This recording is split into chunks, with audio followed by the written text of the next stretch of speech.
Welcome to Barbara A. Lehman Stadium at Cooper High School. The Robbinsdale District rivalry renewed in football here tonight. It's Armstrong making the short journey over here to take on the Cooper Hawks.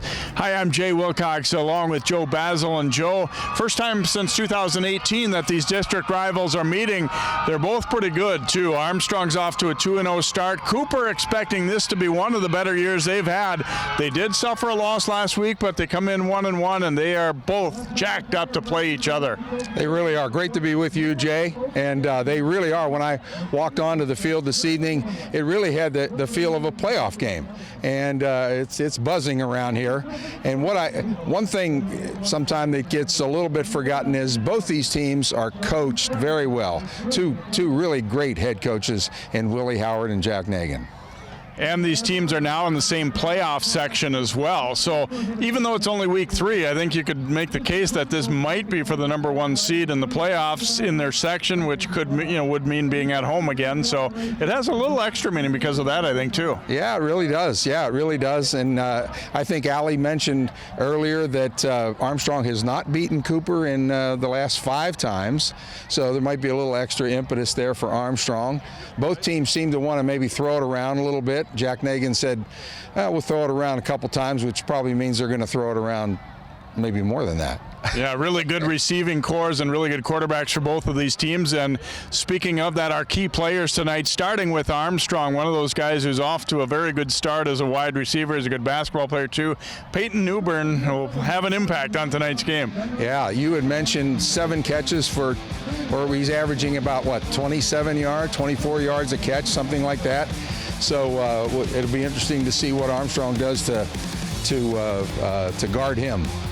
And for Cooper, David Connors has had a great season for the Hawks, and both he and Newbern will be playing both ways as well, defensively too, but Connors has been just one of those targets, and he has had a phenomenal start to the season. Yeah, he has, and they both seem to, when I was looking over the rosters, I mean, you can just tell by looking over the rosters, they want to throw the football. They've got, there's a number of receivers, and they want to get their hands on the ball tonight. For both teams, you like the atmosphere, you love the hype, but at the same time, you have to remember, don't take penalties. Don't get out of what you need to do assignment-wise. And I know you've been through some rivalry games through the years, Joe. How do you best do that while still keeping the kids super excited? Yeah, I think you do come back. You do come back to fundamentals. And, the game of football always or usually comes back to, it'll come back to O-line and D-line as we watch this game tonight. And you just tell your folks, hey, take a big, deep breath. It's a big rivalry game. And one foot in front of the other. All right, should be a great contest here tonight. Glad to see the Falcons and the Hawks meeting again, and as we said, perfect weather for this one. Couldn't ask for anything better here in mid-September. We'll get the District 281 rivalry kicked off in just a moment here. It's the Falcons and the Hawks here on CCX.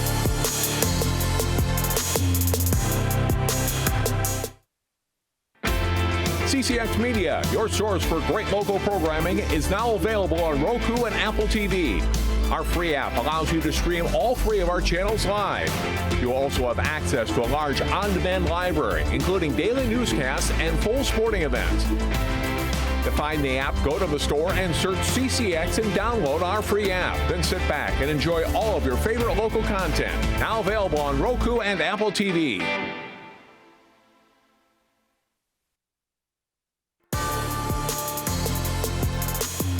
And welcome back here to Cooper High School. Joining us on the sideline tonight is Allie Mosley. Let's go to Allie.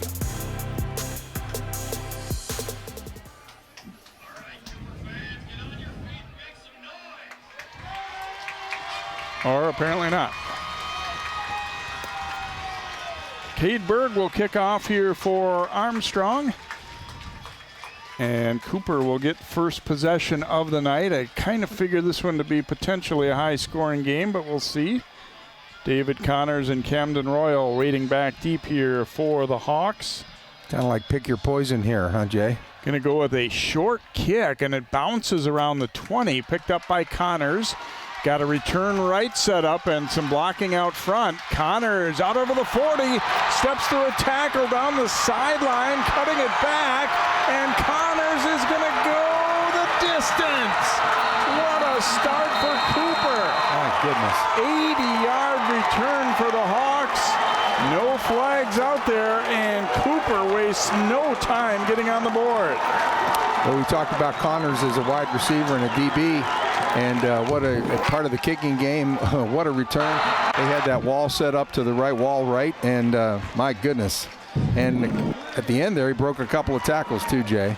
Yeah, Armstrong got back and at least cut off the angle, so you're mentally thinking this is going to be a nice return, but they'll be at about the 30. And he wasn't satisfied to just be shoved out of bounds or anything. He just kind of made a nice little cutback move there, broke through a tackle, and all the way down the field he goes. And right. Cooper fans, they were like, when he got to about the 40 or 50, they were like, could this really be happening on the first play? Exactly. The answer is absolutely yes. And it's quickly 6-0 in favor of the Hawks, as Leo Garcia getting set to attempt the extra point here. The quarterback, Joe Russell, is the holder for the Hawks. And the kick is up, and it is good. So with 11:44 to go here in the first quarter, Cooper with a phenomenal start. Thought it was actually a pretty well executed kickoff as he got it to bounce, but handled flawlessly by Connors, and they get all the way to the edge. And here we talked about the cutbacks, a missed tackle there, a couple more, and all the way he goes. So I think it was actually slightly more than 80, and looking at that replay, maybe about 82 on the return as he fielded it on the bounce. So Connors getting the night started in style. And Joe, it isn't all that often that we pick a guy to be the key player and he scores a touchdown 16 seconds into the game, right? Right on cue. Right on cue in the kicking game, and the fireworks have begun here, Jay. Yeah, we were thinking that, you know, the offense would be coming out looking to make a big play early on, but why even wait for that? They just go special teams and get that return. So Armstrong right now saying, all right, Our turn. Got to try and answer here a little bit. I mean, you can't be looking to get everything back necessarily instantly, but it'll be an opportunity for them to try and see if they can't get good field position here. Princeton Wallace will kick off here for Cooper, and waiting back deep here for the Falcons, Marquand Tucker, and up in front of him, Isaiah Cotton.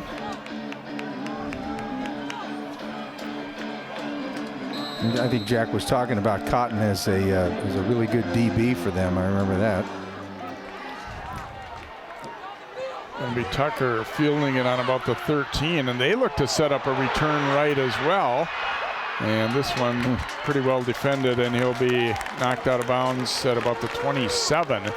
So first possession of the game offensively for Armstrong. Jamin Malone, their returning starter and junior at quarterback, will be at the helm with a high-powered attack. And Coach Negan said both the first two games they started really well offensively, and then had some lulls and took far more penalties than he's ever seen. He wasn't thrilled about that part, but overall good offensive performance through 2 weeks. Right, first and second quarter, and Cooper has been starting kind of slow, but not tonight. Malone, 1 year younger and probably not quite as heralded as Russell, but we really have two very good quarterbacks in tonight's game. First down give is going to go to Reggie Carter, and that's be about a 2-yard pickup here for Armstrong. And Carter, kind of an unknown guy coming into the season, but they like him too, and they'll get a short pickup, only about a yard, maybe two. It looks like they'll give him one on that first down carry. Armstrong in a little bit of a hurry-up mode here, Jay.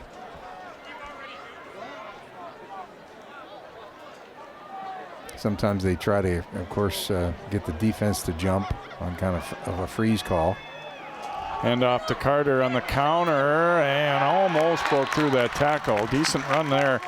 Oh, it's over, just over the 35, so they'll be a couple yards short of the first down.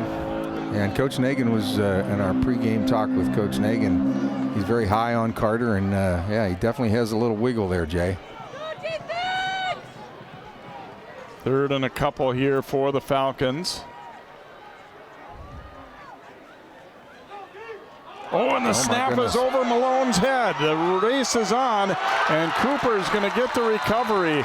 They just had him outnumbered back there, and will get that fumble recovery, so the Falcons turn it over. That snap was nowhere near Malone and over his head, and smart job by the first guys there for Cooper. They didn't really go for the ball. They went and pushed Carter out of the way. Right. And that allowed a teammate. That's an unselfish play to do that. You didn't get the recovery yourself, but Carter Zerbe's coming up with the recovery for the Hawks. So great start for Cooper, kind of a disastrous start for Armstrong here. They allow that kick return and now turn it over deep in their own territory. So we'll see Joe Russell and the Cooper offense starting it out from the Armstrong 15. Here's Russell now looking to throw. Corner in the end zone for Jackson Howard. Let's see, intercepted, no, out of bounds. Ball was grabbed there by the Falcons D-back Cordell Wilson, but incomplete, out of bounds. Right. Before we leave that other play, Nehemiah Ponder was the guy that pushed him out of the way there, Jay, and made way for that fumble recovery. Number 34, Nehemiah Ponder, did a great job there. So 2nd and 10 from the 15 now for Russell and crew, and Coach Howard referred to Joe as the best quarterback in the state. We got Connors down at the bottom of the screen here, Jay. Going to go with the handoff to Camden Royal, and he is stacked up. Nice stop there by Dayton Franke, the sophomore for Armstrong. Right, he's playing the nose, and I believe he's got him listed as an athlete. And which, by the way, I'm going to throw in how much I hate that term. Everybody out here is an athlete. Right. Athlete is not a position.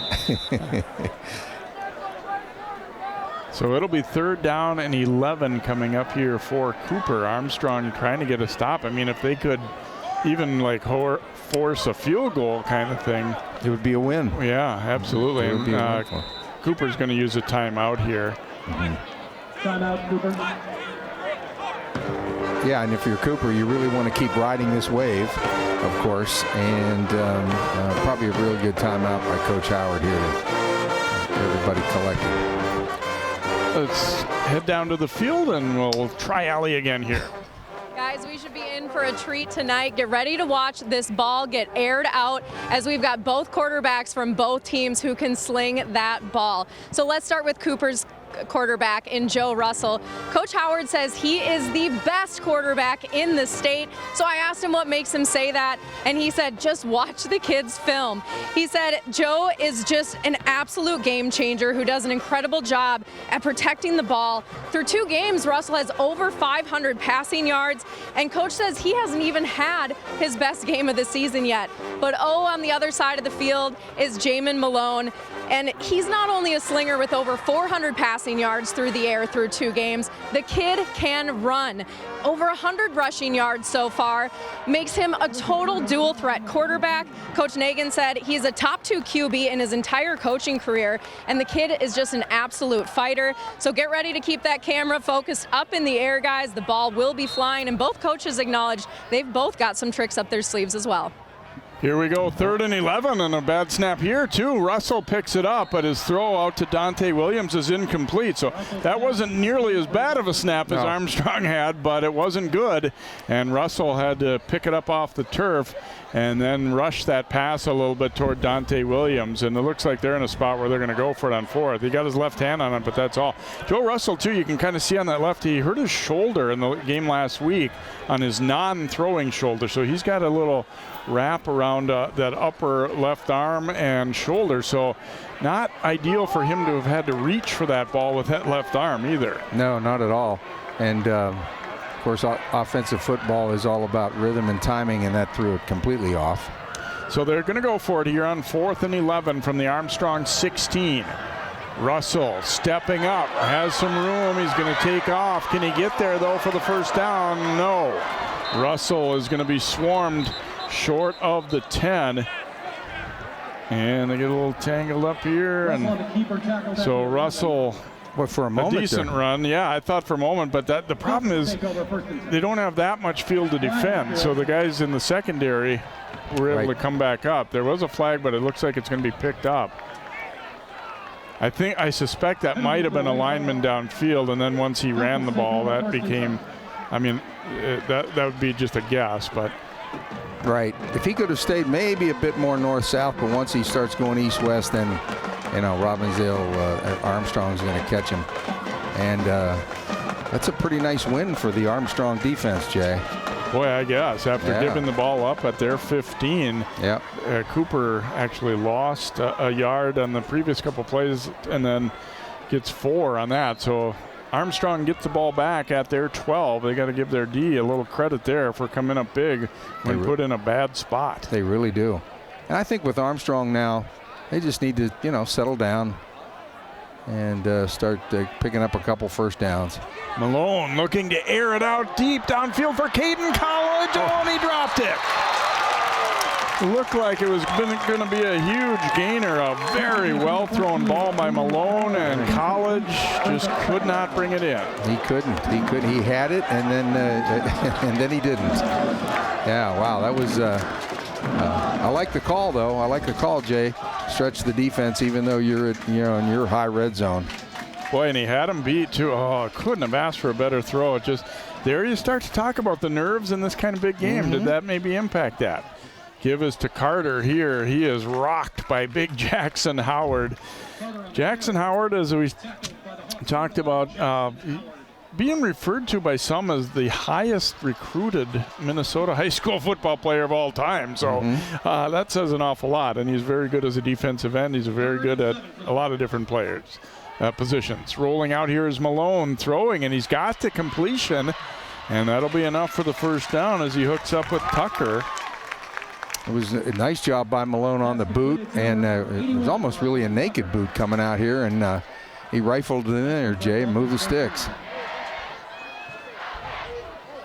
Armstrong needed that in the worst way. Get a little breathing room here. So from the 28, first down of the night here. Another bad snap. Look out. Looks like the Falcons will get it this time as the back Carter got on it, but Armstrong's going to need to shore that up as a couple of bad snaps have really cost them. And I'll tell you what, Joe, it isn't just on those plays. Now it's going to be in Malone's head that I've got to be ready for a bad snap instead of trying to read the defense. That's exactly what happens. You start getting a little, I don't know, the old term might be gun shy or whatever, but you start getting a little bit that way. And well, and I've seen we're not going to pick on the center here or anything, but no. I've seen this in various high school teams where the plan is we're going shotgun all the time. Right. But some years you don't have somebody who can consistently snap it, and it can just devastate an offense. I always wonder if, should you have under center plays in there too? Well, yeah, I think so. I think not. It's not a bad idea at all. And on the roster, Jay, I'm looking at 76 Eric Sutton, and I had him as a left guard, but I believe he's playing center right now, so I'm not sure. And I had Mitch McDyer as the center. So look at Coach Howard. He told the kids all summer we should be thinking state title this year. And that's a pretty bold statement. A lot of coaches don't, come right out and say that, but right. Definitely feeling like this team has the talent to maybe be the best that he's had here. Here's Malone rolling, throwing, got the completion and some room to run. Down the sideline, a big gainer for the Falcons, shoved out of bounds. Finally there is Drew Kemple. Known more for his defensive acumen, but making a big play there for the Falcons. And I don't think that's one of those receivers that Cooper was thinking about being worried about a lot coming into this game, but maybe they needed to be. Right. And I'm not sure if Drew lined up as I'd have to see it again, if he lined up as a tight end or an H-back, but obviously the young man can catch the ball and he can motor. The 63-yard pickup there for Kemple and the Falcons, and then that first down give will be for short yardage here. Let's see, they'll give him about a little more than I thought there. He got about 4. 2nd and 6 here. Armstrong trailing it early 7-0 after the kickoff return for Cooper to start the game. But now, after that big play to Kempel, the Falcons on the move. Back to Carter it goes. Not much there on that time. He is wrapped up and dropped. Carry, no gain on the play. Brings up 3rd down. And they stopped there for Cooper by Josh Conley. No gain there. So 3rd down, maybe even a short loss. Here's Malone throwing it up for Peyton Newbern. He's got it. Touchdown Falcons. We talked about not only are they good receivers, but very big for Armstrong. They are very long. They're very long. He throws up the fade ball. Really, really nice pass. Very, very nice fade by Malone that time, Jay, and put it in a great spot. And well, they got their 6th, getting ready to tie this game up.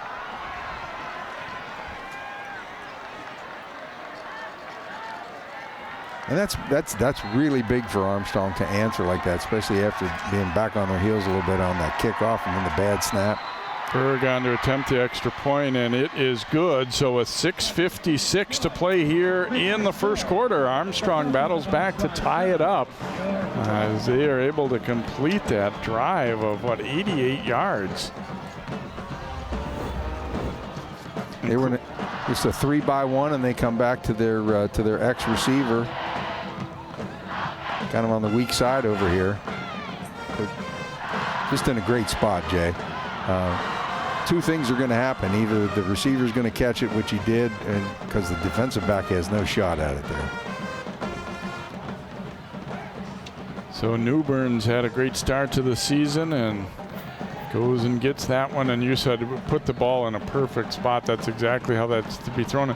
You also give credit to their alignment and also the way that Newbern ran that route to give them room to put that ball in there too. Sometimes you see teams will run that and it's so tight to the sideline that it would take a perfect pass to get it there. Right. And Malone, Malone can obviously spin it very well, the quarterback for Armstrong.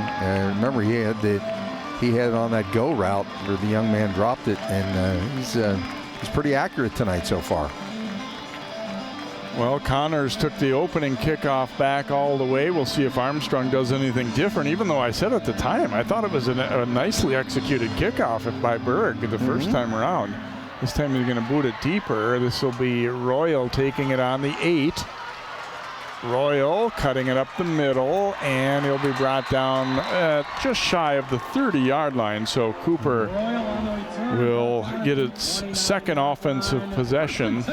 They scored on a kick return to start the game. Obviously, they got the ball deep in Armstrong territory after an Armstrong turnover, but then were not able to do anything with it. Here's a look at Jack Negan in his 8th season and has not beat Cooper. We know that. He doesn't, not want to dwell on that, but he's excited. I mean, he kind of knows that in recent years, Cooper has sort of become the favorite in this rivalry. Not sort of, they have, but but at the same time, he feels like he's got a pretty good team this year too. From the 30, give to Royal, and a pretty nice gainer there. Nice room to run as he's brought down by Henry Smith.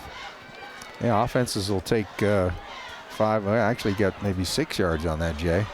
They'll take that all day long. Yeah, and we talk a lot about the passing game, but Royal is a very good back as well, and he's also a good pass catcher out of the backfield. So they've got the ability on a given night, if needed, to be a pretty good running team as well. Exactly.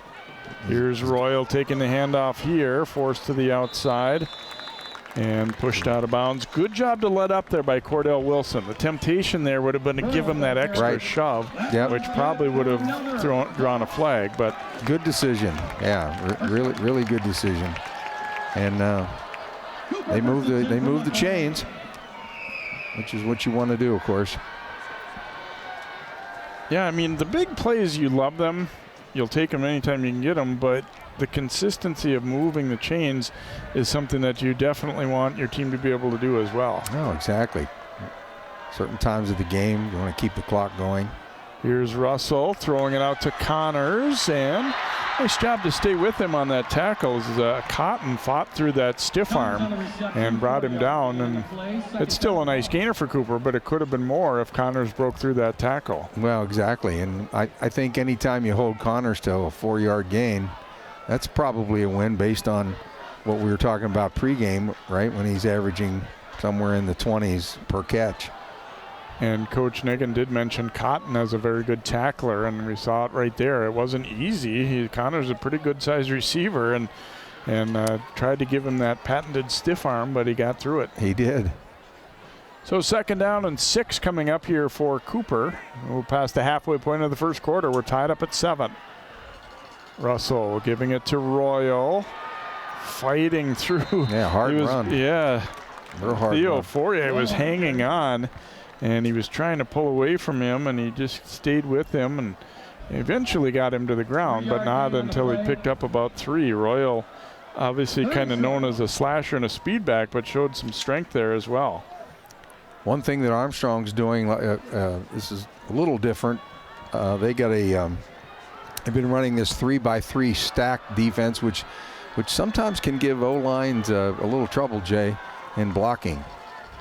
Hand off to Royal. He'll have the first down. Fought through a tackle and keeps on moving. Royal finally dragged down there by Fourier, but not until he's into Armstrong territory at the 42, a gain of 10. He did a lot of that on his own, I thought, huh? Just a really hard run by Royal. Yeah, he had to make a cut early and then fought through that tackle and another and just keeps the legs driving. Yeah, and it was just big on big blocking, nothing, no power, no trap or anything, just basically straight ahead, big on big, Jay. So at the Armstrong 42, Russell and crew, a new set of downs as they try and retake the lead here. Russell has receivers deep downfield, throws into traffic, and it'll be incomplete. That was Royal out there. He was bracketed, and it will fall incomplete. Little bit of contact, but I kind of like the no call there. It just seemed like they were running next to each other. Now Cooper might say, no, that wasn't how it was, but that's what it kind of looked like from up here. Yeah, it looked like Willie's working the ref a little bit down there, but yeah, I agree with you, Jay.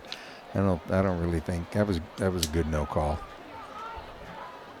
Well, it wasn't too long ago we talked about Royal being a very good receiver as well, and that time using him not as a swing pass or a little screen, but deep down the field. But Armstrong appeared to be ready for it. They had it covered. They did. 2nd and 10. Now Russell firing and incomplete, trying to throw it up the seam there. They had Dante Williams out in the flat and trying to entice Armstrong to think that he was going that way, and then through the seam route there, but just couldn't connect. So Russell's had a slow start. He's 1 out of 5 through the air. And one thing I've noticed about Russell, Jay, is he's been either a little bit long or a little bit high tonight. And sometimes you just have to come back. And usually with quarterbacks, that's all about your footwork. Maybe overstriding a little bit. And again, the juices are flowing in the beginning of the game here. 3rd and 10 now for the Hawks. And there's a little flare pass out. A nice catch by Royal, and he'll pick up the first down. Great catch, and then a great run after, and he'll pick up about a dozen as he kind of saved them on that one, and great job by Royal. Yeah. Russell was, again, a little bit high, and Royal, just a great grab, kind of a one-handed grab there, right? And then and nice run after the catch. And as you had said, Royal's a really nice receiver out of the backfield. Kemple with the tackle there. He might have gone even further there. So first down at the Armstrong 30 now for Cooper. 3:25 to go here and counting in this first quarter. Russell will hand it off to Royal, and he's wrapped up. Fourier got to him first, and then some help arrived, but good strong hands to hold on to him there by Theo. Yeah, they because once and sometimes even if the blocking's not there, Royal has shown so far tonight, he's such a hard runner, he can break a tackle, but they smothered him on that one. Short loss on the play, so 2nd down and 11 coming up here for Cooper.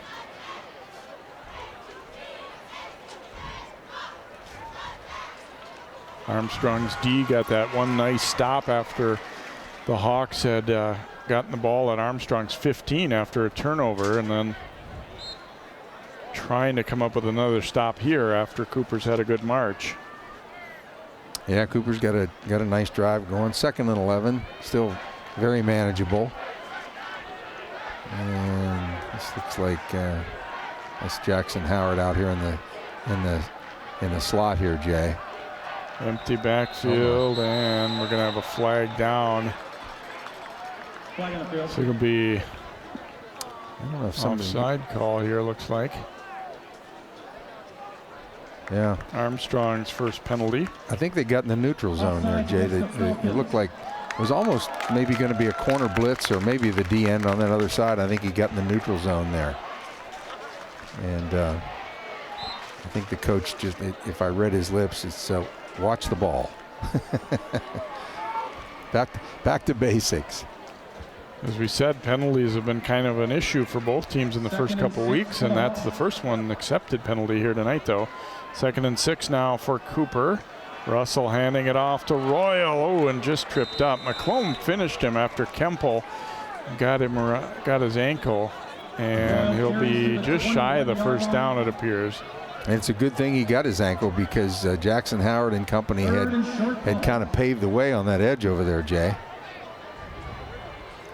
3rd and a yard coming up here for Cooper as we approach 2 minutes to go in this first quarter.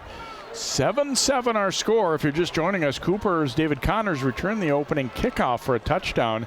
And then Armstrong, after getting a defensive stop, marched down the field 88 yards, 63 of them coming on a pass to Drew Kemple. Here is Royal, and he will easily pick up the first down. That's a good feeling. When on 3rd and short, you're able to blow things open enough to get that kind of a gain. He picked up about 8. Oh, exactly. And yeah, again, he's pretty much, not doing anything real fancy, just straight ahead blocking here, Jay. Man on man, big on big. I did notice on that one, Connors had one-on-one out there, and I don't know, they may come back to that one. Now they've got a couple defenders over here with him.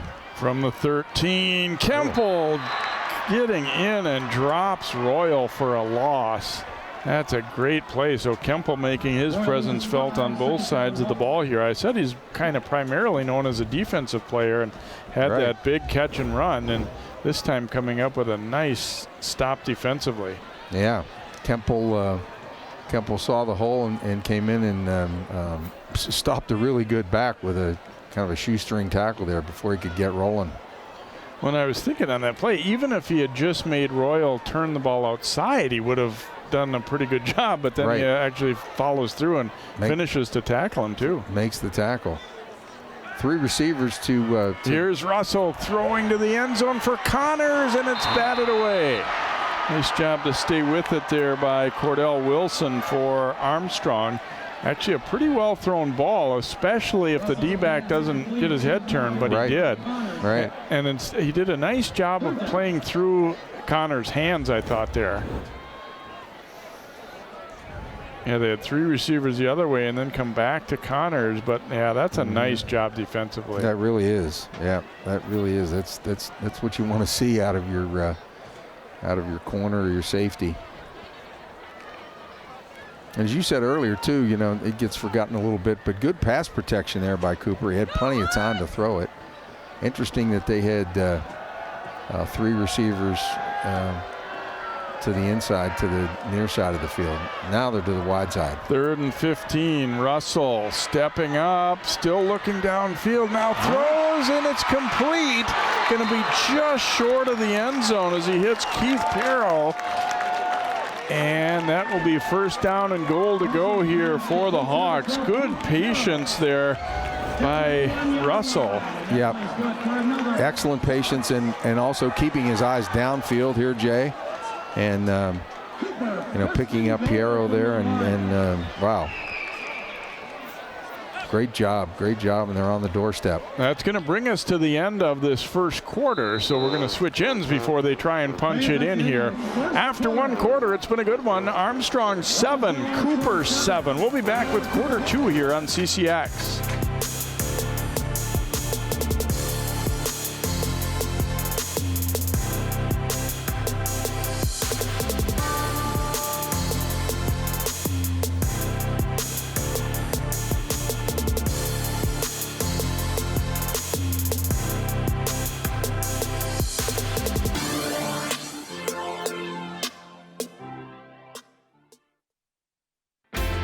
CCX Media, your source for great local programming, is now available on Roku and Apple TV. Our free app allows you to stream all 3 of our channels live. You'll also have access to a large on-demand library, including daily newscasts and full sporting events. To find the app, go to the store and search CCX and download our free app. Then sit back and enjoy all of your favorite local content. Now available on Roku and Apple TV.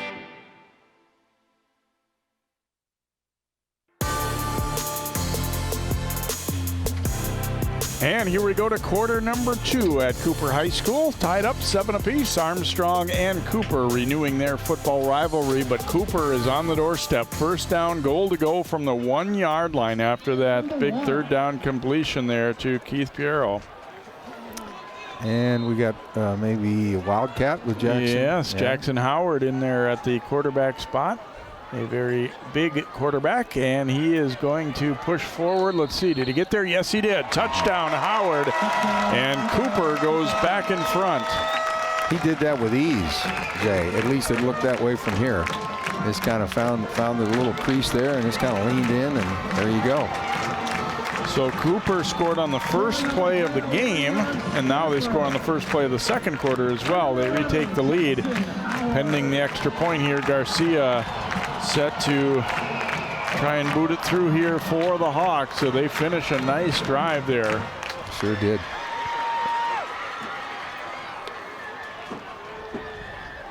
Garcia's kick is up, and it is good. So with 11:54 to go here in the second quarter, it becomes 14-7 Cooper. Yeah, and one thing Cooper's doing, you know, they really have gone to the run game too, Jay.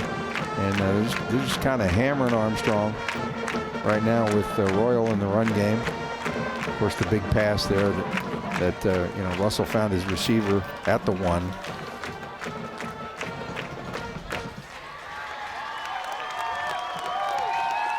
Howard's got a little Cooper title belt there as he was able to push that one in, and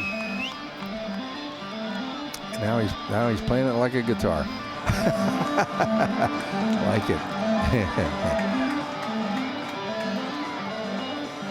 So Armstrong's turn to try and answer again here after the Hawks able to put that nice drive together here. Nothing against the defenses because they're both pretty good, but I think we'll see some points tonight. I think that's fair to say. I think so. It seems like we are. And I like what Cooper's doing. You know, they kind of went back with a little more power football that series. Wallace's kick. Cotton will take it on the 8. He stumbles a little bit. Kind of weave his way all the way across the field, and they've got a nice return set up, and finally he'll go out of bounds. Let's see where they mark it, but nice run back. We've seen some good special teams play from both. Obviously Cooper even more so with Connors going the distance, but that was a nice return out over the 40 for the Falcons. Really sets up Armstrong in good shape over there, Jay, and Cotton's a real threat on the defensive side now in the kicking game as well. Sometimes you kind of wonder about when you know, you have a left return called, is it too much to ask to go all that distance across the field? But so they'll have it on the 45-yard line, 1st and 10 here, Malone and company. Handing it off, and Carter stopped for about a 1-yard gain there for Armstrong. Yeah, not much up the gut there. Carter on the carry for 1. That time for Armstrong. Tackled by the Hawks, number 50, Carter Suburbs. Armstrong's in I wouldn't call it race car mode, but they're always ready to go. They're always ready to go there. And now they're trying to get Cooper to jump, and Cooper very disciplined along the D line there, Jay.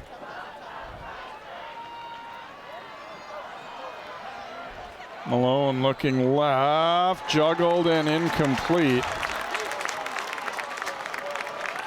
Chris Blabu coming up to make the hit. Wouldn't have been too much of a gain anyway there, but no, he did a nice job of sticking that receiver. Yes, he did. Quarterback was looking at him all the way there too, Jay, so he didn't really fool anybody on that one, but maybe hoping the receiver could shed the tackler.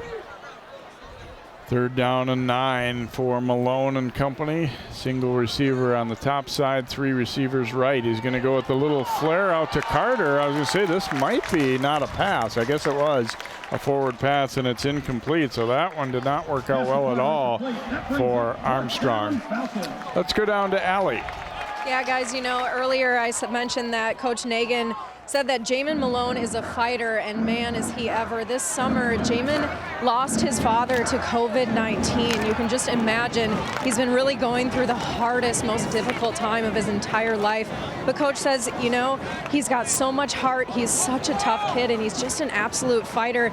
I know that all of us from CCX Media all extend our most heartfelt condolences for that loss.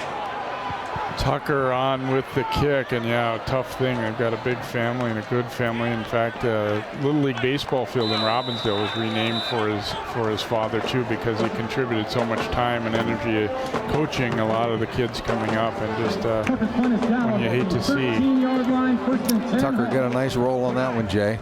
Yeah, you couldn't ask for a lot better on that. No, he really couldn't. It was almost like a quick kick. I mean, as soon as he got it, he punted it. It was kind of a low line drive, but just kept rolling in Armstrong's favor. So Cooper will start on their 13-yard line. They lead it 14-7 early in the second quarter here in this first meeting in 3 years between the Falcons and Hawks. And it isn't because they haven't wanted to play, but just the way football is now. They're not in the same they hadn't been in the same conference, and now they hadn't been in the same sub-district, but this year they are. So at least for the next year or two, they should be playing regularly and maybe in the playoffs as well. Hand off to Royal, and fought through a tackle. Royal keeps on going. And here a whistle, though. He must have stepped out. He did. Right around the 18-yard line. Oh, my gosh. That one might have been going the distance. But he did a great job fighting through to the Devin Jones tackle. Yeah, he really did. Right there. I thought Jones was going to get him. Yep.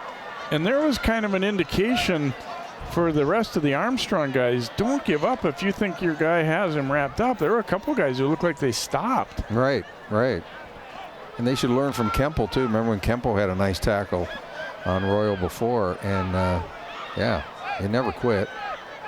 I mean, it's good that you're not wanting to hit a guy late or anything like that, but he clearly wasn't on the ground yet. You got to keep pursuing. And Royal's just too dangerous, Jay. I mean, he's shown me that, he can break one from anywhere. Handoff going to Royal here. Again, fights through the first tackle, but staying with him was Cordell Wilson. And it looks like he should have enough for the first down. He will. Out just beyond the 24. Yeah, and he ran through the tackle there. Devin Jones, I think, on that one. Right now, it feels a little bit like Armstrong's dauber's a little bit down, Jay. And Cooper's got some nice momentum going. There's kind of, as Hank Strand would say, matriculating the ball down the field. From the 24-yard line here now, 1st and 10 for Joe Russell and the Hawks. Russell stepping up, being chased, and now throws and has the completion over the middle as he finds Piero, and that'll be enough for another first down. Good job of improvising there for Russell. He wasn't really looking to run, but he was looking to scramble to keep the play alive. Yeah, exactly. He extended the play, and I love how he keeps his eyes downfield, and Piero's, that's the second catch for him, and Piero is, finding the holes in that zone defense. I talked to Joe before the season and said, as a senior now, third-year starter, does it seem like things go slower out there than when you first came in the lineup? He said, absolutely, 100%. Oh, sure. Yeah, he's got some real quick feet, and here we go, nice first job. Down and 10, swing pass, and that one will be incomplete for Dante Williams as Wilson was there to meet him. I think he felt the defender coming a little bit, took his eye off it. Again, that probably wasn't going to be a real big gainer anyway. But right. Took a little peek there, I think, Jay. Just a little bit of a peek, and that's enough to, cause for an incomplete pass. So 2nd down and 10 coming up here for Cooper. 9:07 to go. Hope you're enjoying this one so far. 14-7 Hawks. It's the renewal of the Robbinsdale rivalry here in prep football. 2-by-2 when we got Connors near us down here, Jay, the near sideline. Russell rolling to the right. Now firing, and let's see. Not sure about that.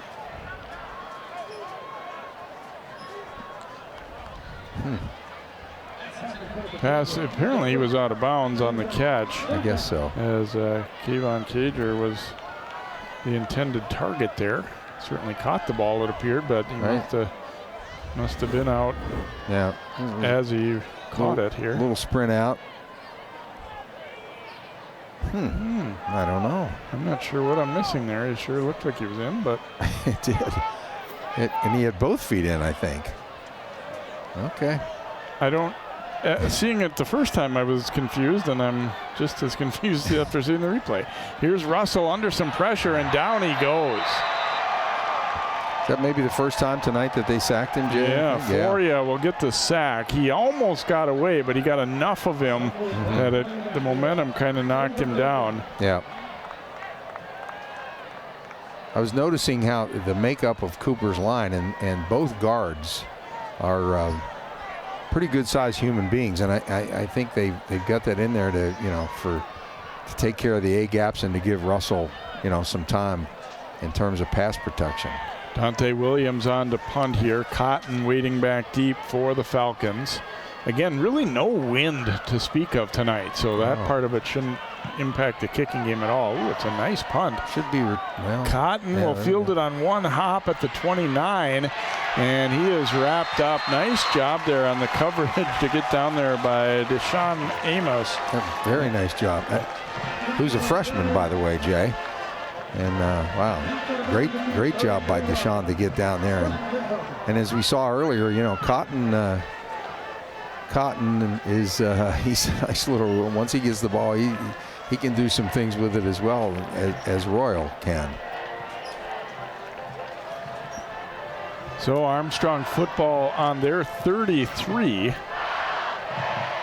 New opportunity here for Malone and company. They had the one very nice drive of 88 yards to get on the board there midway through the first quarter, but haven't done as much since. Right. This is, if you're Armstrong, this is where you want to make a little money right here.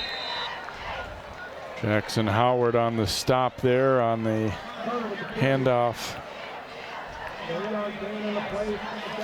Back in there in the backfield now is Ernest Evans taking that handoff. Pickup of about 3 for the Falcons. Fake it to Evans. Malone rolling out now, throws and incomplete as he looked for Kemple. Just a little wide, I think, on that one, Jay. Just a little bit wide. Yeah, they're not afraid to go to Kemple, are they? I mean, they get some nice hands.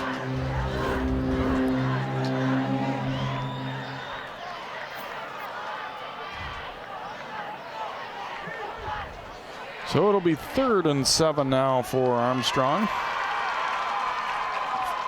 3-by-1 here. We got trips to the Armstrong side of the field here, Jay. Haven't seen a screen yet tonight. Malone under pressure now, stepping up, and he's not gonna take off. He'll stop and throw it, and it is complete.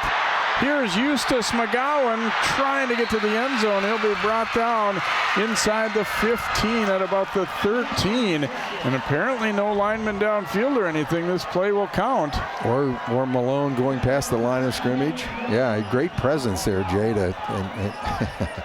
And it almost looked like he was going to go downfield, and then he took a step back.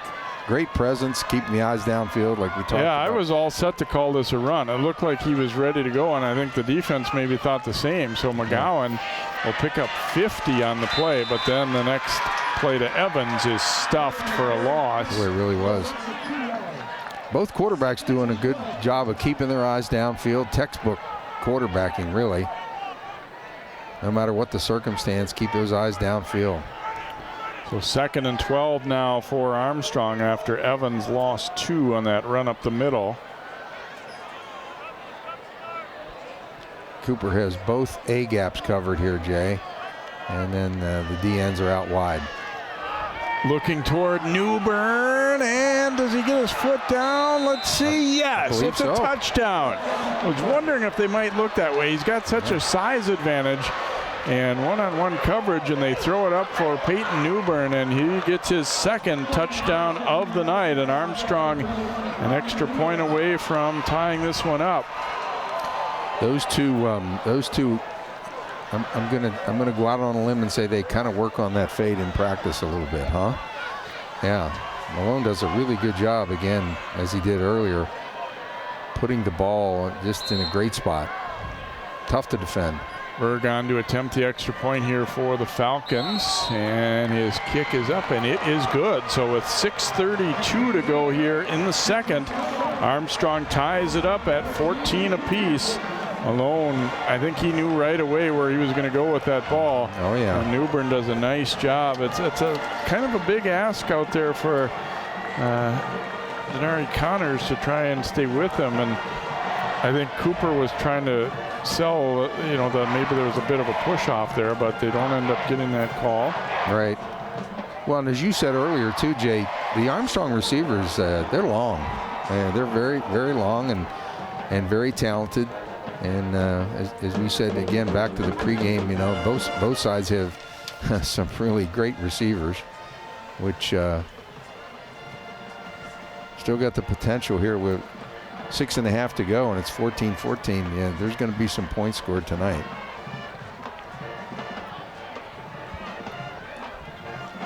Nice job by Armstrong too. Of again, we talked a little bit ago. It seemed like Cooper had the momentum there, and then Armstrong gets the ball and does what they needed to do. Safe to say Coach Howard wasn't terribly happy with the official right there. And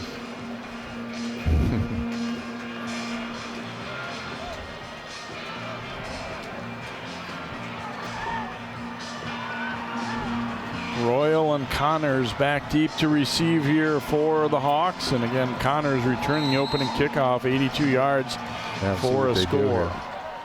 And this one will be taken at about the 18-19 yard line there, as this is Cager on the return. So they kept it away from the deep guys this time, but pretty good field position here for Cooper. Nice job to, sometimes you're in that next group, you got to be ready to field that too, and he was. He really was, yeah, kind of the midfielder there. But I don't blame Armstrong for not kicking to either one of those guys. It's the old pick your poison, and kicker did a really nice job of getting it to the middle section there. So from the 35-yard line, Cooper starts this possession. Game tied up at 14 apiece. Russell had a little bit of a slow start, but he's really gotten it going, showing some good patience too. Russell rolling to the right, and now he's going to be sacked. Brought down there by Foria, who's had himself a pretty good night here for the Falcons. Yeah, a little bit of a semi-flood situation over there. I looked downfield. Armstrong had it covered very well, Jay. There wasn't much for Russell to do on this. They're covering those receivers very well. Well, and Foria was relentless there, busting through that block of Royals. And you can't really fault the protection, though. That play just took so long. Right. And eventually you were kind of getting to the point where maybe Joe should have thrown that one away, but he was still trying to make something happen. It was just really good defensive play. Right, and in that situation, the sideline is like another defender over there too, Jay.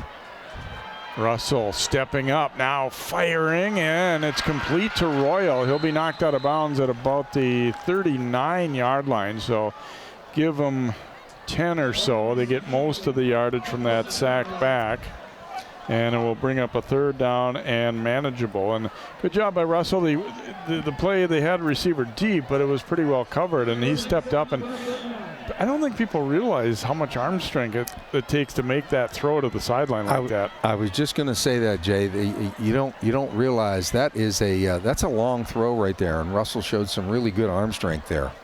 Because you got to get it there quick and on the line. Exactly. And he did. And Royal also, as we said, good hands as well. So 3rd down and 6 now for Cooper. Russell, good protection over the middle, incomplete. Williams got tangled up with the defender, and he wants a flag, but it doesn't look like they'll get it, as he and Henry Smith kind of almost ran into each other a little bit there on that crossing route, it appeared. And you always are concerned, too, on tip balls, too, Jay. You know, the defensive backs and corner safeties, they're always practicing the tip drill. And luckily for Cooper, that fell to the turf. So Williams, who was the intended receiver there, stays on the field, of course, as the punter, with Cotton heading back deep. Good stop by the Armstrong D, huh? Yeah, I think sometimes, you know, it's fun to talk about how good the offenses are, but the guys playing D are saying, you know what, we're going to have a big say in this game too. And, exactly. And we've seen a couple of nice stops from both now, and some good individual plays as well. Lets this one bounce, and then Cotton's going to pick it up at about the 22. Oof, big time collision over there. Big hit. Kind of a dangerous one to pick it up, although there was nobody really quite near enough to him to make it problematic just yet. The other thing too about Cotton, look how much, well, we didn't see it there, but he covers a lot of ground, Jay, just to get to that ball. I mean, he's a single, deep guy, and he had to cover a lot of ground just to get there. Adam Wadkey really actually took the worst of that, but he did knock him out of bounds. Right. We're seeing some really nice returns. They got some real threats in the kicking game here on both sides. Real exciting, very exciting. Armstrong ball on their 33-yard line now, as we're still tied up at 14. A little past the halfway point of the second. Fakes the handoff to Evans. Now Malone will run it himself, and he's got some space. Malone will be close to a first down. Really came out of a crowd there, Jay. Not sure exactly what happened there, but yeah, kept his feet moving, and he is going to have enough for the first down. He'll pick up exactly 10. Yeah. Fake the handoff and then just kind of cut it back. A little bit of a read option there, and then keeps it. Nice job. Conley on the tackle for Cooper. Oof, and this one's going nowhere. Right. Cooper physical up front, meeting Evans. They really are. Those two defenders in the A-gaps, they give up ground grudgingly in there. And Cooper's pretty much has stayed in that defense the whole game so far, Jay. 2nd and 10. Yeah, they want to go. Malone fakes the handoff, and then airmailed one over McGowan, and Malone got blasted as he threw that one. Yeah. Not a very deep drop, of course, with the quick fake. They wanted that little slant, and that one was dangerous. Yeah, a little touch pass there, and just overshot the mark. 3rd and 10. Cooper's been able to put more pressure on Malone than the other way, I think. Although, I don't know, maybe I shouldn't say that. It's evened up a little bit more because Armstrong's sacked Russell a couple times of late. Yeah, I think it's starting to even up a little bit more. Malone rolling out, has time, thought about throwing deep, now lofting it over the middle for Caden College, and he is knocked down hard by a couple guys. He had Newbern, it was well covered. He thought about just casting one up and let Newbern, try to win a jump ball, but he decided better of it and kind of threw a dangerous one back over the middle there, and they'll live to punt here, though. Very dangerous. Throwing that kind of that little wounded duck over the middle, that can be very dangerous. They're fortunate. Tucker will punt. Connors now being told you can move up a little bit here. We don't think he has quite that much leg, so he's on about the 30. Last time he hit that line drive. Well, this time he gets a little more hang time. Connors going to watch it bounce, and again will not have a chance to return this one as Evans down there to down it just inside the 15. So pretty good punt game so far here for Armstrong, and they're a couple tries at it. 4:10 to go. Second quarter. Cooper gets the ball back, tied up 14-14. Yeah. We got a real fist fight going here. And a nice job by, even though they weren't able to sustain the drive, nice job by Armstrong of kind of flipping the field here a little bit. And going to make Armstrong go 86 yards. Cooper. I'm sorry, Cooper.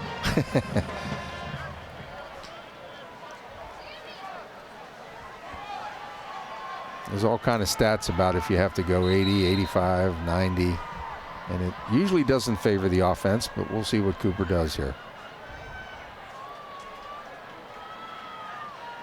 And hand it off to Royal, makes a cut, but then ran back into the teeth of the defense there, and pretty well strung out by Armstrong. Good pursuit. I will say this about Cooper, they of course we talked about Russell and what a nice passer he is and finding people downfield and all that, but Cooper, they want to run the ball as well. They're going for balance, I think. Yeah, and that's been typical over their last several years. Coach Tony Patterson running their offense, and they've definitely not been a let's sling it around all night. They've been a running team as well, even with a good quarterback like they have. Here's Royal taking the handoff again, and again Armstrong meeting that one and defending it well. Jones and mostly Courtney Dickerson, the sophomore, coming up with a big stop right there, and Royal really had nowhere to go, and that's going to be the second straight no gain for Royal as you get a look there at Dickerson. We talked about some good young players for Cooper, and same holding true for Armstrong. It's not a real big senior class for Armstrong, but they got a lot of juniors and sophomores that they really like too. So the future is bright for both these teams too, not just this year. And that's what I noticed when I was taking a look at the roster earlier today. 10th graders, 11th graders, got a couple of 9th graders sprinkled in. That's great for the future, both these teams. Russell under pressure, and a flag is down. Was this a face mask? I'm wondering, Jay. That flag came out awful quick, or maybe a horse collar. I'm not sure. Yeah, it is a face mask against Armstrong. Oh, that's a killer for them. They had the sack, but Fourier got Russell by the mask. Yeah, really had him backed up here too. Oh yeah. Okay. Kind of the helmet. The helmet there. Yeah. Had the hand inside the side of the helmet there and pulled him down, which is face masking as well. The good news for Armstrong is it's not a first down. But it will be now 3rd down and 5. They were looking like they were going to be able to get off the field, but now it's Cooper with another opportunity. Yeah, this is makeable. See if they sprint Russell out on this or keeping him in the pocket. Russell throwing and incomplete. Diving try, but not quite able to haul it in. That time for the Hawks was Cager, so will fall incomplete, and Armstrong should get the football back in relatively decent field position. A little over 2 minutes to go here in this first half. Williams will come on to punt here for Cooper. Armstrong with 2 timeouts here, Jay. And so it's 2-minute drill time for Armstrong, assuming they field this punt. Cotton waiting back at about his 40. He's a dangerous individual himself. You wouldn't want to do a line drive.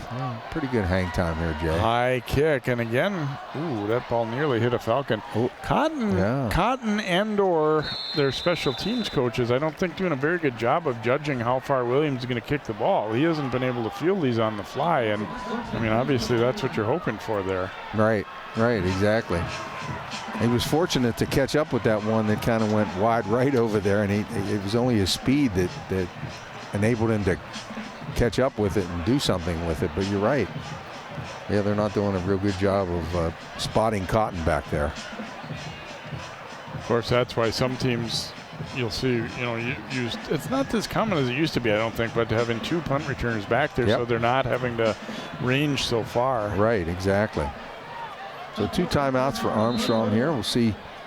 Going to get 3-by-1 situation.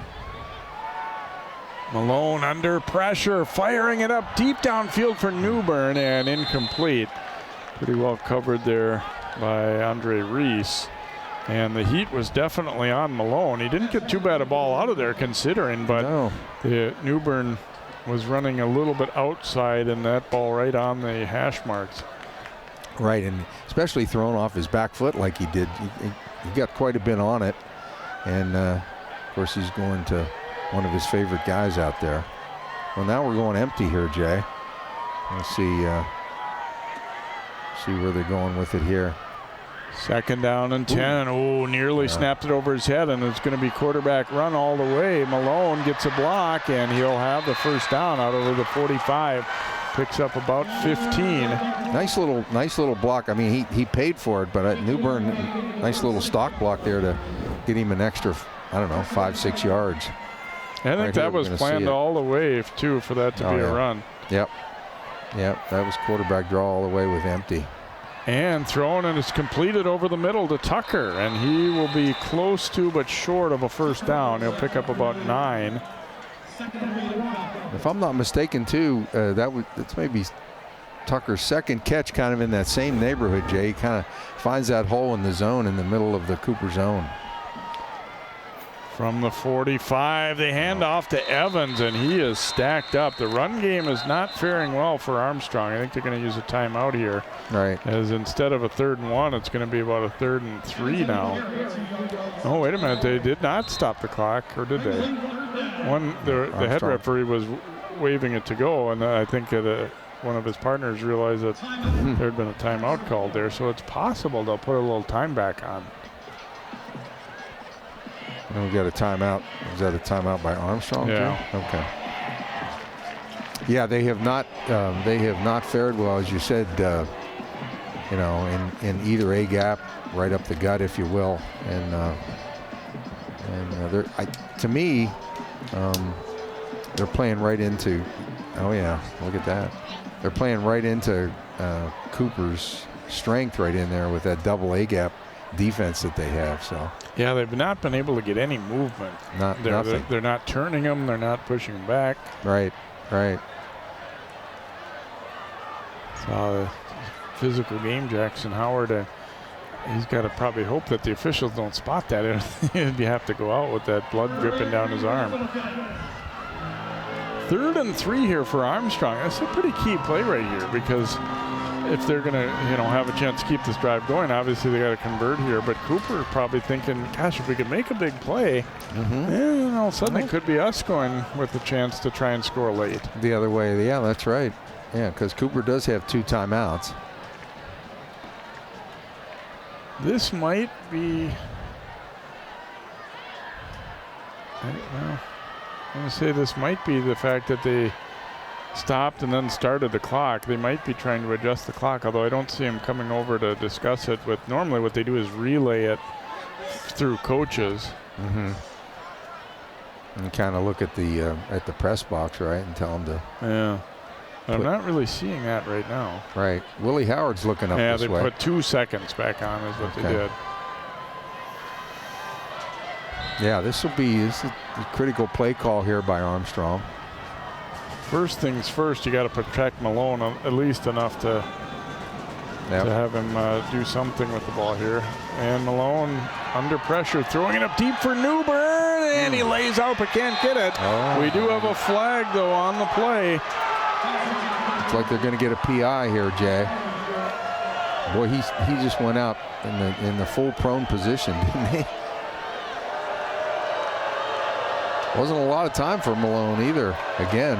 Officials are going to discuss this one, and I don't think it's set in stone that it's going to be a penalty, and it's not going to be a spot foul. Anyway, they're all moving way up there. This isn't the NFL. No, correct. But let's see if one other official saw this different and might be willing to stick his neck out and overrule. Yes, it's going to be an incomplete pass. They're picking it up. And I kind of think the same as I said the one to Cooper. Same kind of deal. They're running. That's not interference. Good pickup. I'm not sure the ball was even catchable, Jay. No. I mean, Newbern tried to make it look good by diving, but I think that's a good no call.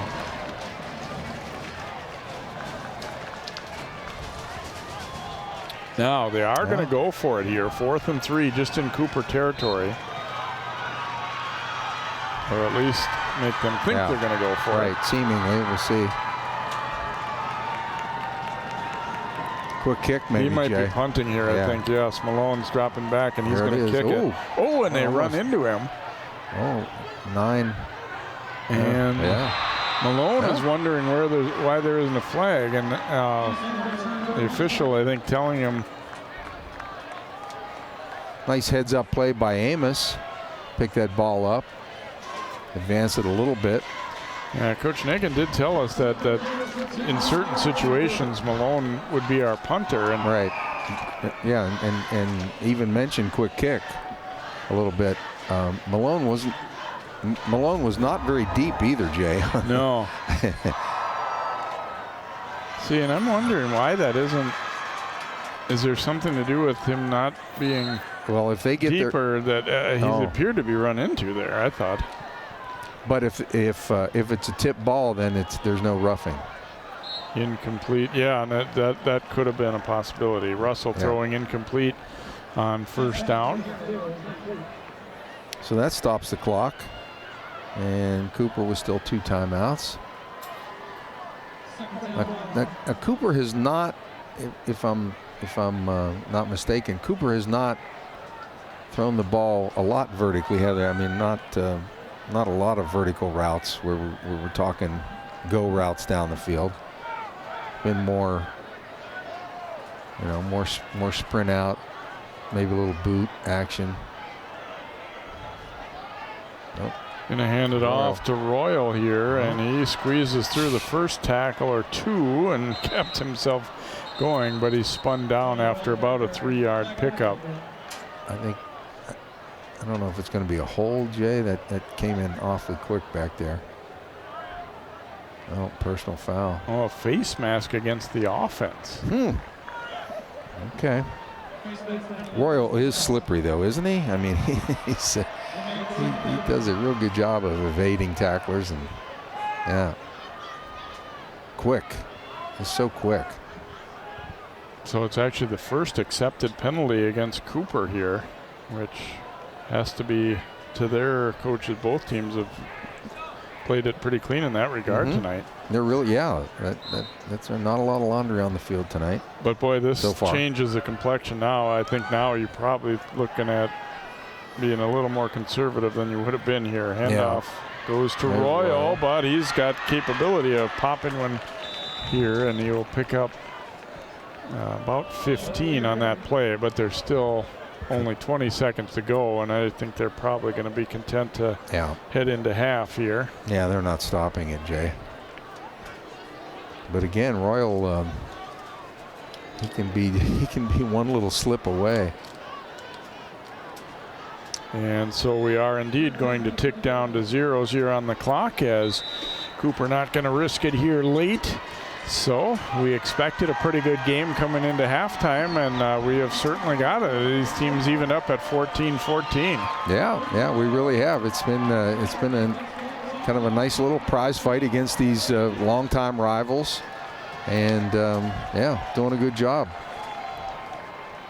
I think so far, one thing I've noted, Royal, you had mentioned it earlier, with his running ability and his ability to catch the ball out of the backfield. Armstrong hasn't been able to match that, and that's one of the things that could tip the game in Cooper's favor.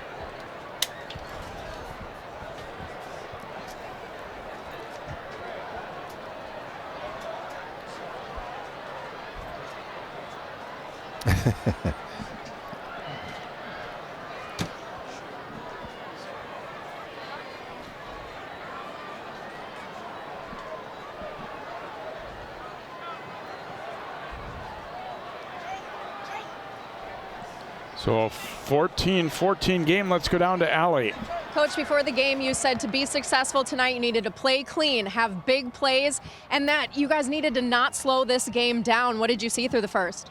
Yeah, I think we did some of that, right? I don't like the start really well. That's not super clean to me, and just not being sound on special teams, and obviously a huge part of the game. But You know, I think other than the few bad snaps, right, we were a little jittery. As far as penalties and stuff, I think we're playing fairly clean, and we made some big plays. What are you seeing out of your defense on Joe Russell? Yeah, those guys are quick, and it's hard to bottle those suckers up. So we're trying to keep away from the big plays, and I think we're doing a good job of that. So I'm pleased with where we're at so far. Through 2 quarters, what adjustments do you want to see and address at half? You know, I'd like to see us run the ball a little bit better, be a little more physical up front. But I'm happy where we're at. It's a ball game. We knew it would be. You having fun, Coach? I'm always having fun. Thanks. Love it, guys. Thanks, Ellie, and thanks to Coach Negan. We'll take a quick timeout and come back. Halftime performances here tonight as well. 14-14 our score. Armstrong and Cooper on CCX.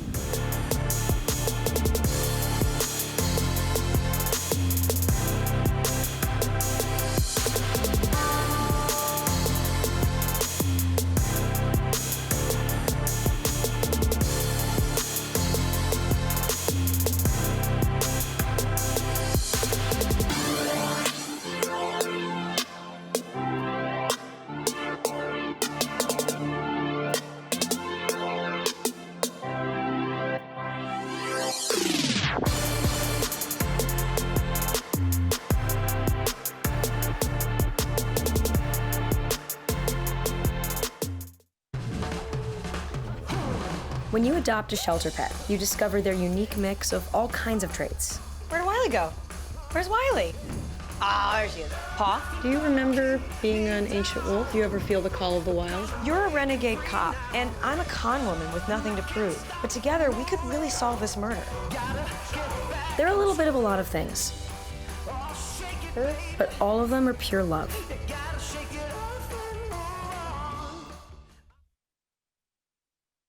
There's so many rewards in life. You coming into our home was one of the greatest rewards we could have ever had. You know, it took 20 years, and I got my 3rd child, who was 17 at the time.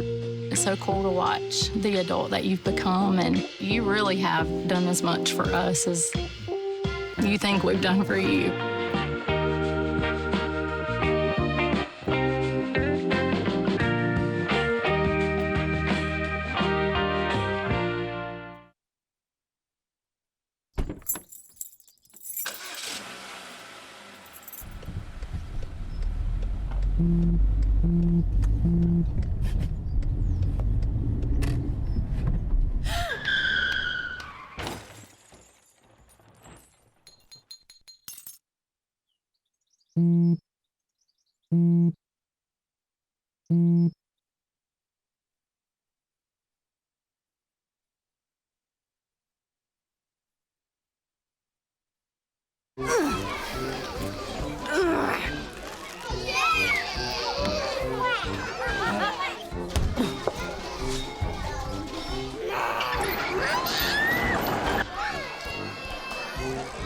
If you love them enough to crawl into a play place to get them to come down,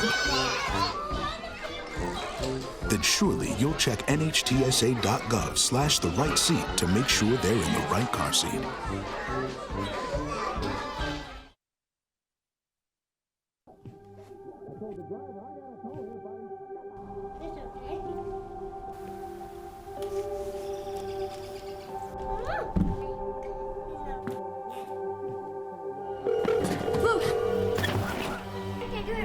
Where's your emergency?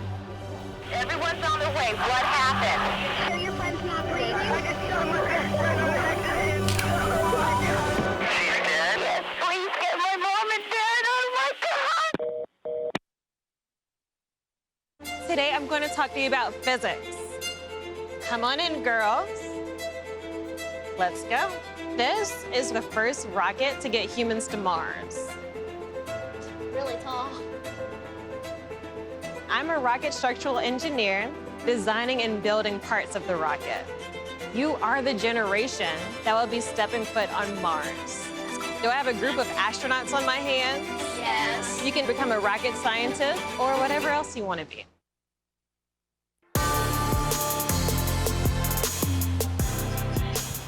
Welcome back to Cooper here as the Hawks marching band out on the field at halftime of our 14-14 contest here. Falcons and Hawks, and obviously last year we didn't really get to see these kind of crowds and have all the bands and cheerleaders and dance team and all that kind of thing, Joe. So it's nice to see that back here. All the hoopla, right? All the hoopla. It's great. Yeah, it's fantastic.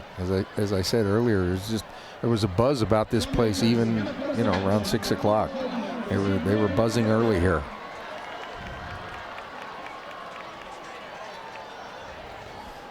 Let's take a look at highlights from this first half, and it didn't take long to get things started.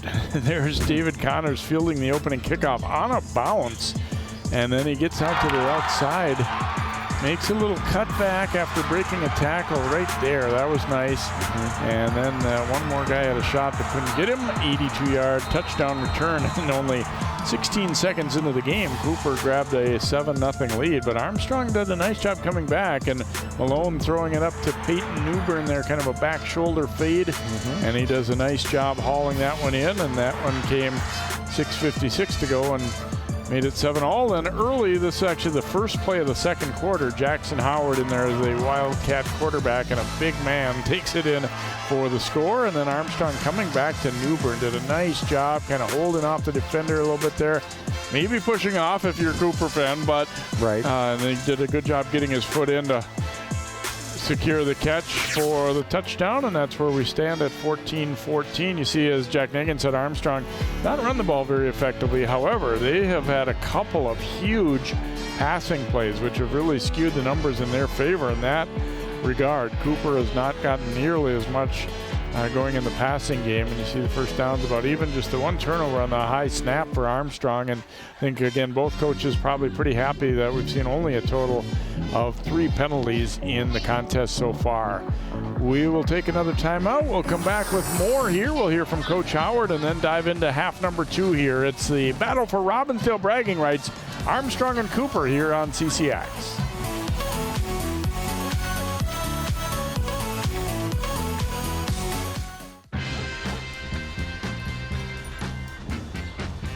When we adopt a shelter pet, we discover they're a unique mix of all kinds of things. Come on, Drew, spot on this last one. There it is.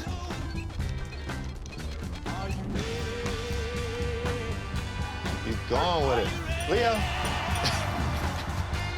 They're a little bit of a lot of things, but they're all pure love.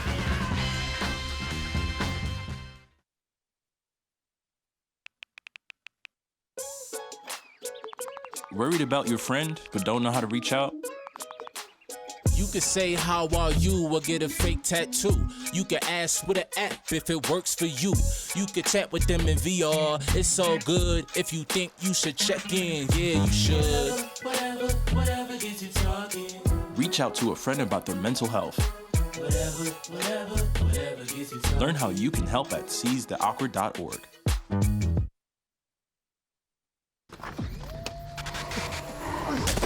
Multiple studies have shown that marijuana can slow both driver reaction and response time, which can be really dangerous. He's here. He's here. Wait. What? I can't drive. Why? I'm high. Oh.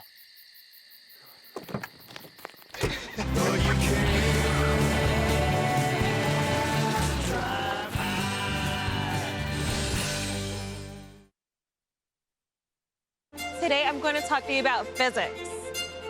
Come on in, girls. Let's go. This is the first rocket to get humans to Mars. Really tall. I'm a rocket structural engineer, designing and building parts of the rocket. You are the generation that will be stepping foot on Mars. Do I have a group of astronauts on my hands? Yes. You can become a rocket scientist or whatever else you want to be. Hey world, I have a quick message. It's about safe driving. All right, let's go. Anytime you're driving, have the seatbelt buckled tight. Both hands on the wheel and your phone out of sight. When not in your hand, trying to text somebody back. Because if you do, your car might get smacked. The moral of the story, just put your phone down. The people on the road will stay safe and sound. Put your phone down, put your phone down. People on the road will stay safe and sound. Yeah.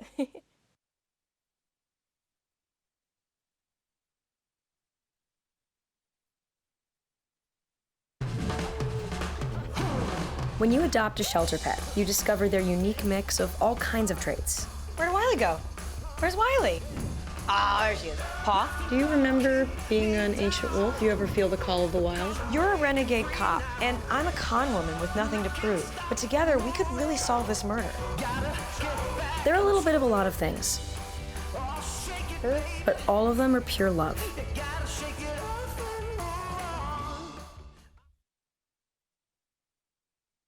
There is a road laid out for me. First night here, but Amy seems cool. Leading down to the river. I am blind, but I need not see. What do you think? I know this road is there for me. If I'm really free, take me down to the river and walk. I am what hunger looks like in America. I am an 8-year-old girl who's not excited for the last day of school. Because this may be the last time I'll have lunch. Till September. I am a single father of 2 who works 3 part-time jobs, and that's still not enough to put food on the table. I was created by artificial intelligence from faces of the 1 in 8 Americans who struggle with hunger. Feeding America, 200 food banks strong.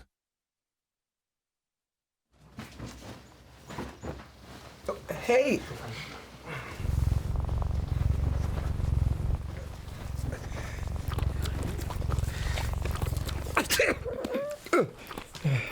Okay. If you love me enough to tolerate my perfect little pets and all their glorious dander, then of course you'll visit nhtsa.gov/the right seat to make sure I'm in the right car seat.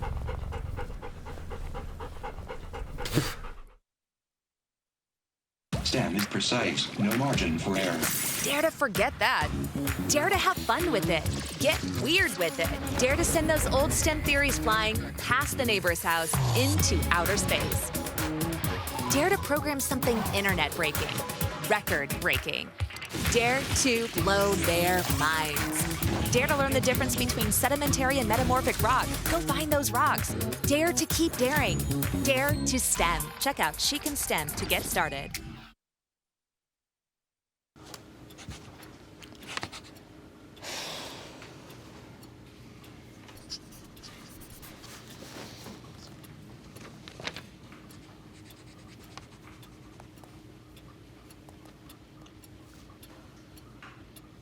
If you love them enough to relearn math so you can teach them math, then surely you'll check nhtsa.gov/the right seat to make sure they're correctly buckled in the back seat.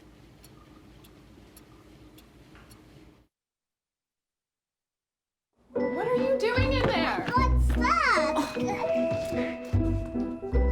I wouldn't do that.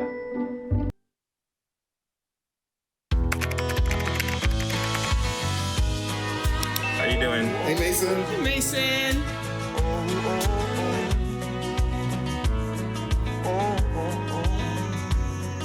Thank you. A place to make my own. A place that I call home. This place that I call home.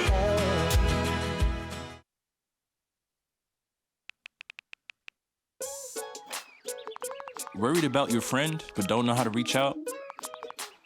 You could say how are you or get a fake tattoo. You could ask with an app if it works for you. You could chat with them in VR. It's so good. If you think you should check in, yeah, you should. Whatever gets you talking. Reach out to a friend about their mental health. Whatever gets you talking. Learn how you can help at seizetheawkward.org. CCX Media is the first place you go for local news and sports. But did you know you can sign up for those stories to go straight to your inbox on our website? Simply go to ccxmedia.org. Click on the subscribe button, and from there choose which notifications you want to receive. Then we'll send your favorite CCX Media news, sports, and city events straight to your inbox. Sign up now at ccxmedia.org.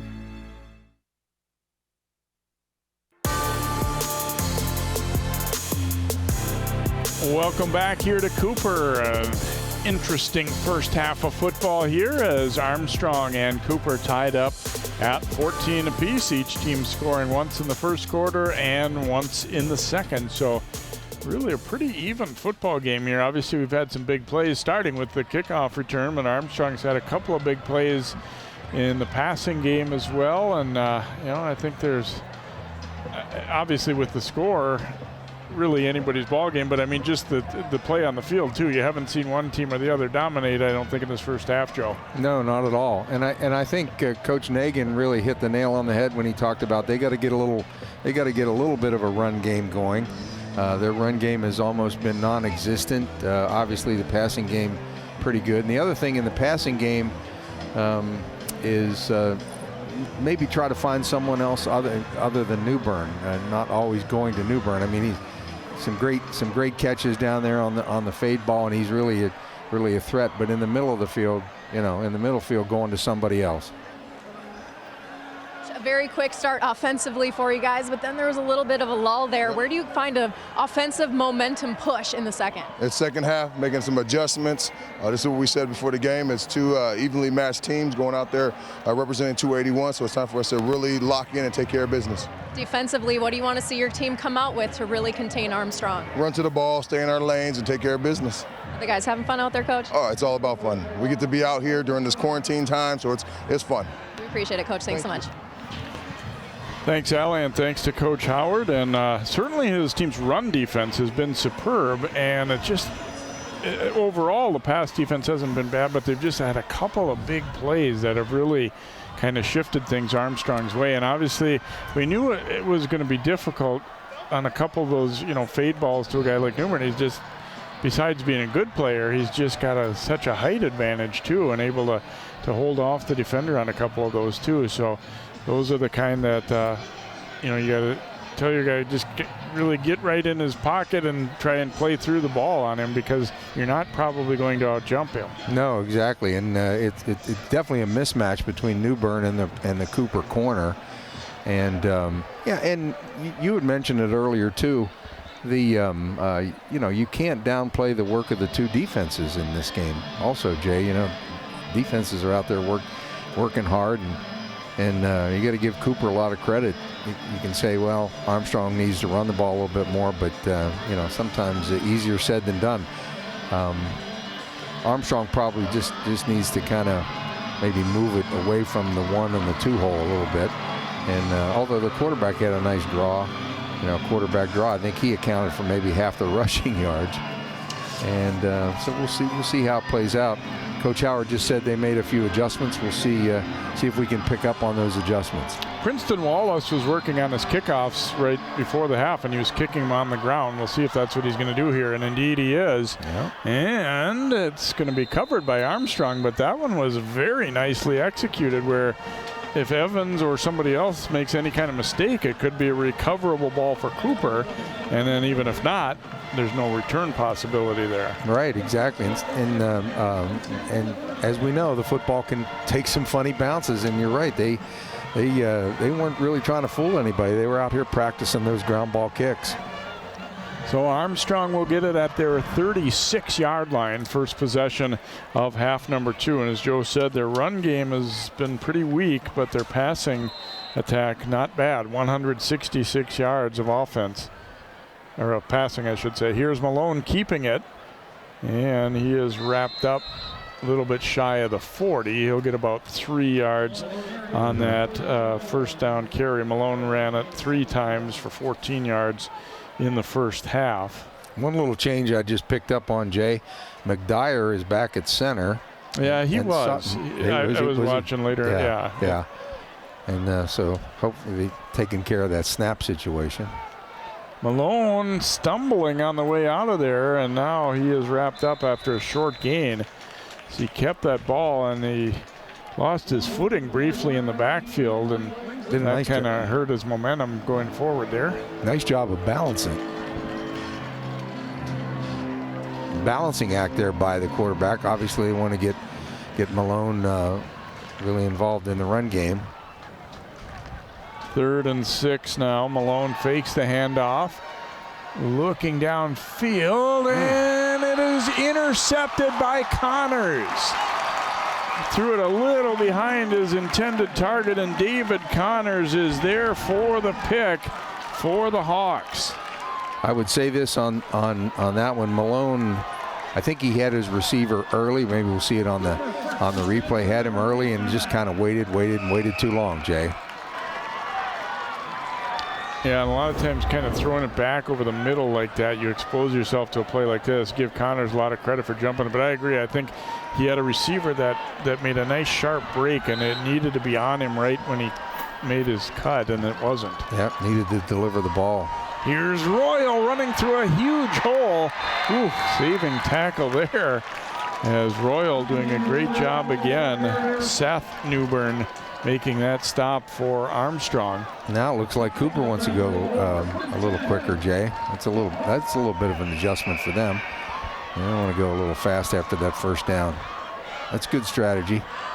Going to go right back to Camden Royal. This time Kemple meets him and will hang on and wrap him up. So the previous play picked up 13. This one will be about a yard or two. You kind of get the feeling Cooper's trying to generate momentum, I think, too, by coming up quick. Right, exactly. And maybe, catch Armstrong with their dauber down a little bit after that first down. Kemple's a really nice player, though. He fills some holes back there. Does a nice job in that kind of 3-3 stack that they put up there. 2nd and 9. Russell throwing, tipped and intercepted. Jordan McClomb with his 4th interception of the year. He had an ankle injury and was a little bit questionable whether he was going to be able to play tonight, but he is in there. He may be Armstrong's best overall football player, and he comes up with the pick right there on the tip ball. There's that tip drill that we talked about earlier in the game, and McClomb did it, right there, ball hawking. Jones getting a tip on that ball initially, helping to create that obviously there. So they will trade interceptions, trade turnovers to start the second half. Armstrong gets the ball back on their 26-yard line.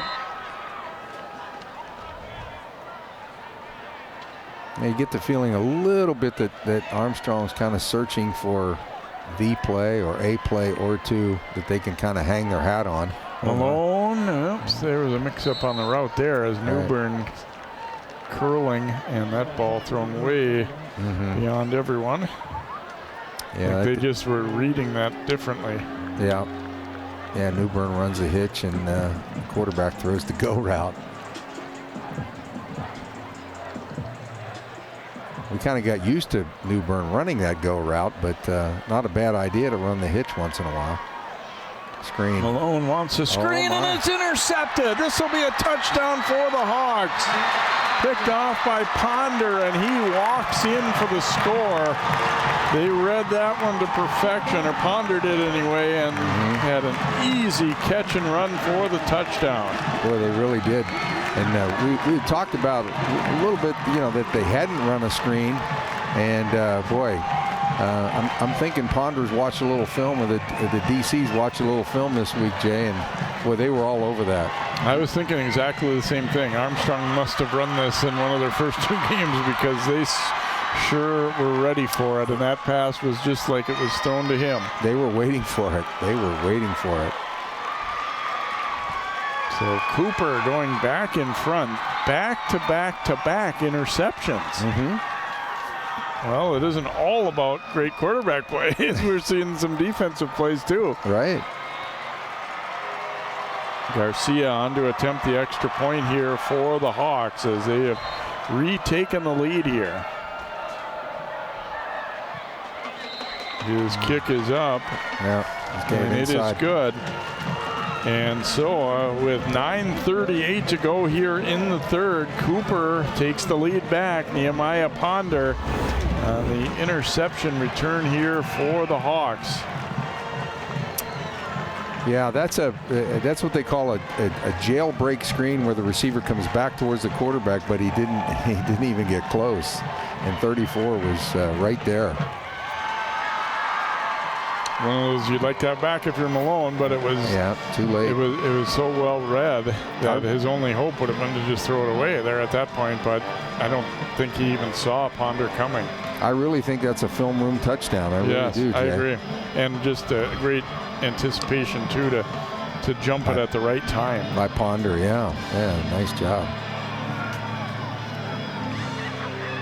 Well, again, like earlier in the game, Armstrong has shown the ability to answer, and when they have some adversity going. So we'll see plenty of course, a lot of time left in this game. A lot of time. Ponder has had 2.5 sacks coming into this game in the first 2 weeks too. So doing things in a variety of ways for his team defensively. We'll see if they do the ground ball kick again. Different kicker this time too, though. Garcia. Different kicker. Who's kicked those extra points. Yeah. He is going to boot it on the ground, and it's through the wickets there, picked up by McClomb. And McClomb, who has not been back there on the earlier ones, again, he has an ankle injury, but he's probably over there telling him, and things getting a little chippy at the end there. Probably telling him, Coach, put me back there. We got to go. Pretty good coverage, and again, as you said, go through the wickets of the first guy, and pretty good coverage by the Cooper kicking team. So Armstrong football on their 26, where they had it last time, and it turned into a pick 6 for Cooper here. Hawks lead at 21-14 now after that Ponder interception return. And Cooper has to use a timeout. I don't know if they had 11 on the field there. And they were worried that they were going to get the snap before they were ready. So I don't think they did. I'm counting 10, and now number 5 is going out there, Jay. But yeah, I think you're right. I think they only had 10 out there. You don't like to have to take your timeout here, but it's better than giving up a big play because you didn't have enough. Right, exactly. Yeah, no, that's a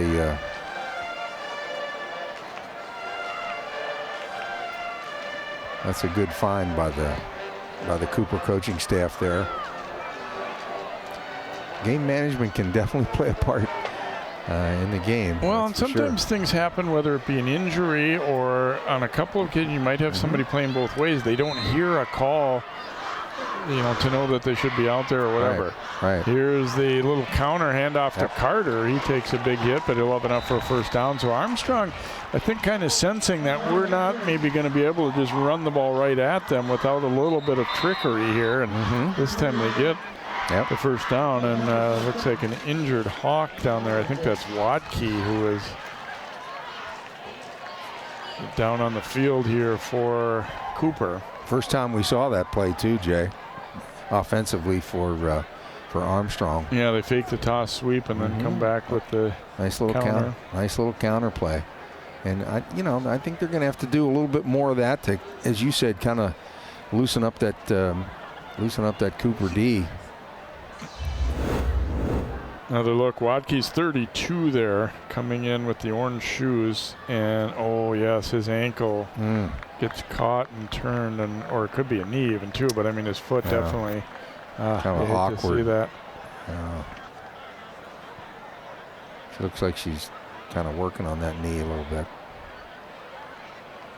Yeah, it might have been more the knee kind of torquing there as it got sort of trapped underneath him. Yeah. Boy, you just hate to see that. And Coach Howard did mention he expected to see a few kind of tricky little things like that from Armstrong as well. Well, it's been a tough start to the season for Cooper, not so much on the field, but off the field, and Allie has more on that right now. Absolute tragedy struck this Cooper team a few weeks ago when their assistant coach, Drew Arigwe, unexpectedly passed away. That man meant so much to this team and the Cooper community. It was just an unfathomable, devastating loss that hit everyone so hard. Tonight was actually supposed to be his wedding night, so these Hawks are playing with a little extra drive tonight and this entire season. And again, I know all of us at CCX extend our sincerest condolences to the Arigwe family, the Cooper family, and the entire community. Well, we understand his fiancée is here tonight. said he and her, by extension, consider these to be his kids, and they want to continue to support them. So certainly, as Ali said, condolences on the loss. Good to see Wadke walking off there under his own power, Jay. And that one's going nowhere as Gonley coming up to wrap up Carter. 22 on 22 there. And a short loss on the play for Armstrong as you get a look there at Gonley, who made a solid stop there. 6'1", 210-pounder. We got trips to the near side here, Jay. We go back to Carter, broke through, but there's Gonley again to wrap him up. And kind of bear hugged him and spun him around. It looked like for a moment that one was going to go a ways. It did. It was a decent run, but going to leave him with 3rd down and about 5 or 6 here. Yeah, he had a little bit of a crease there, and I thought he might go.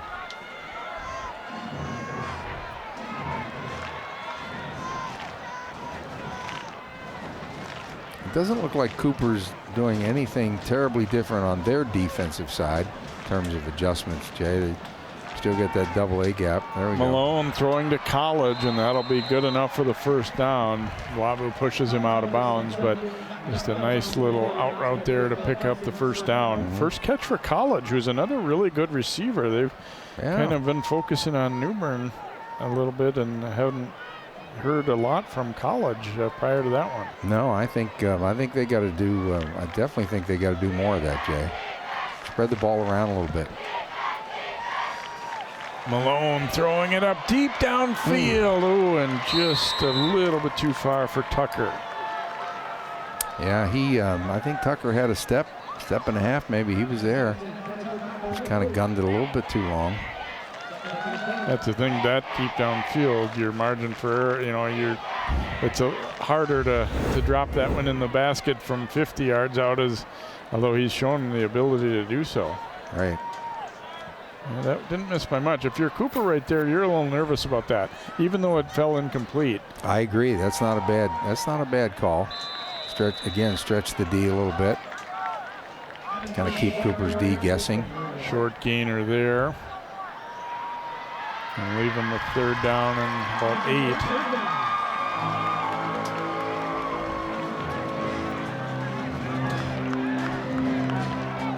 8. They're just into Cooper territory here at 3rd down and long. I wouldn't be afraid, maybe not here, but I wouldn't be afraid to come back with that counter, Jay. It worked before. Sometimes coaches can, maybe outthink themselves a little bit. It worked before. Malone being chased as he rolls right and throws. Caught, but nowhere near the 1st down as McGowan will pick up about 4 on the play. Got about 4th and...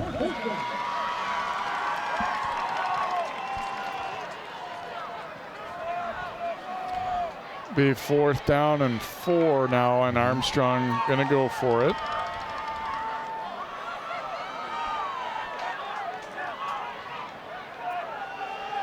That hitch route worked nicely before. We'll see. They're empty again. And last time, remember, Jay, he went quarterback draw. By the way, Newburn's been out for Armstrong. I'm not sure if he's nicked up, but he is not in the game. Here's the pass, and just over the head of McGowan, incomplete. And Cooper will take over on down, so they get a stop right around midfield. Big stop. Yeah, that's a big stop as Armstrong was starting to gain a little momentum, moving the sticks, getting the 1st down.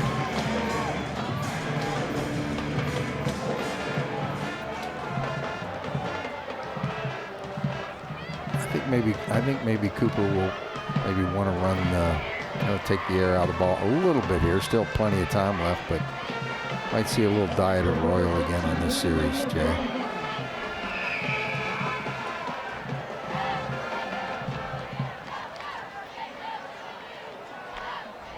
First and 10 at their 45. Cooper up by 7. Nobody's had more than a 7-point lead in the game. Cooper has always been either in the lead or tied. Yeah. Royal will pick up 5 on 1st down and then driven back by McClomb.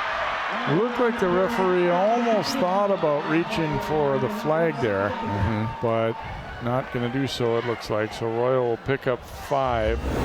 Watch the O-line. Well, we didn't really get it, but boy, the O-line for Cooper just really fired out on Armstrong's D that time and really kind of beat him to the punch. And the result was 5 yards. Really fired out. And Cooper's not doing anything, anything tricky. It's just big on big, coming at that 3 front. 2nd down and 5. Oh, and Jones breaking through to take Royal down for a loss. Yeah, they've done that. It seems like they either get Royal or then he gets kind of cranking and gets rolling around the edge. They've done that a few times tonight. A couple guys got through free, and Jones doing a nice job of going at the legs there and got him behind the line of scrimmage. So 3rd and 7 coming up now for Cooper. Important 3rd down here for both teams, really. Yeah, we'll see if they put it in the air here, Jay. Yeah, with the guy as experienced as Russell and the receivers they have, I would say yes, definitely. Right. Russell now going to throw it out in the flat for Royal.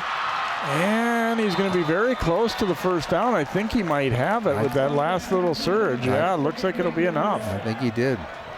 And again, as you've said more than once tonight, what a threat. I mean, what a threat coming out of the backfield. What a weapon. And this was not a real easy catch either. Again. No. Yeah, boy, he did a nice job. I mean, he was going to get about 5, but he needed 7, and all of a sudden he just squirted forward. Yeah, he turned his shoulders and went north-south and, picked up that really important 1st down. So they're at the Armstrong 45. It helps field position, it helps take time, and then obviously continues the drive. Russell throwing it up deep downfield for Connors, tipped, and he's got it. Good. Connors fighting into the end zone for the touchdown. Looked like it might be an interception, and instead it turns into a 45-yard touchdown as Connors stayed with it after the defender tipped it. Looked like a pick all the way, Jay. We'll see it. I'm sure we'll see it again, but looked like a pick all the way, and then Connors, he's down on the ground. I'm not sure. Maybe it's a cramp. But as you said, he stayed with it and just, I don't know if I should say he wanted it more than the other person, but boy, he wrestled it away from him. Garcia on to attempt the extra point here for Cooper. And the kick is good. So with 4:20 to go here in the 3rd quarter, a big strike for Cooper. Looked like it was well defended and might be an interception, but instead Wilson couldn't come down with it. Connors, great concentration, and then he's able to just kind of hold off Seth Newbern to get into the end zone. Yeah, look at that. That is great concentration. Well, all good receivers have it. Outside of the kickoff return, that's been his breakout play for tonight, hasn't it? Yeah, he had one short catch, and that one goes for 45. And for Wilson, you don't really say you do anything different there other than catch the ball. I mean, he was in great position, but he just couldn't quite come down with it. Yeah, in fact, they had two defenders back there on that. But again, it bounces funny sometimes. Yeah, great job by Connors to stick with it, and it actually, I think it bounced off his face mask even, and I think you're right. Just stayed with it, went after it, and got it. Yeah, I saw it going off the helmet as well, Jay.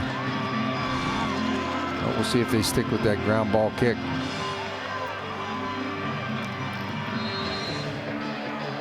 Now it'll be interesting to see what Armstrong does when they get the ball back here. Well, in a Buddha deep, McClomb circling back to about the 5 to take it. McClomb weaving his way up the left sideline, and then he's tripped up hard there. Nice return. Put him and in he pretty is good shape. hobbling as he gets up. We said he had an ankle problem coming in. Run it off there down the sideline. That's probably where they have had the most success tonight on the kicking game, Jay, is around their left side over there. That's where they made the most yardage tonight. Ian Cotton. His tackle there going low to take him was Broderick Jenkins. So Armstrong football on the 37 here. Got They're going to need to get things cranked up a little bit here. I mean, I don't want to say you abandon the ground game entirely, but it hasn't been working. Got Newbern back in the game here. Jay, bottom of this 3-by-1. And they do keep it on the ground with Carter, and he is driven back after about a 3-yard pickup. Right. Good to see that Newbern. I was wondering if he was, was injured or worn out or a combination, but he is back in, as Joe said. Somebody just went down for Cooper. Yeah. Somebody just went down. Oh, it's Wadkey again. Yeah. I was a little surprised he was back in there to start with, and it kind of looks like they might be working on the same leg. Yeah, it looks like it. Yeah, his night may have to be over here. Well, and you have so much adrenaline, and the same on the other side from McClomb that, sometimes you say you just will yourself to play through it, but. Yeah. And the way he got up before, too, I mean, he was, limping a little bit, but he was going out under his own power pretty good. And they want to play, he's a competitor, and he wants to play in a big game. But there's a long season to go too, right? So.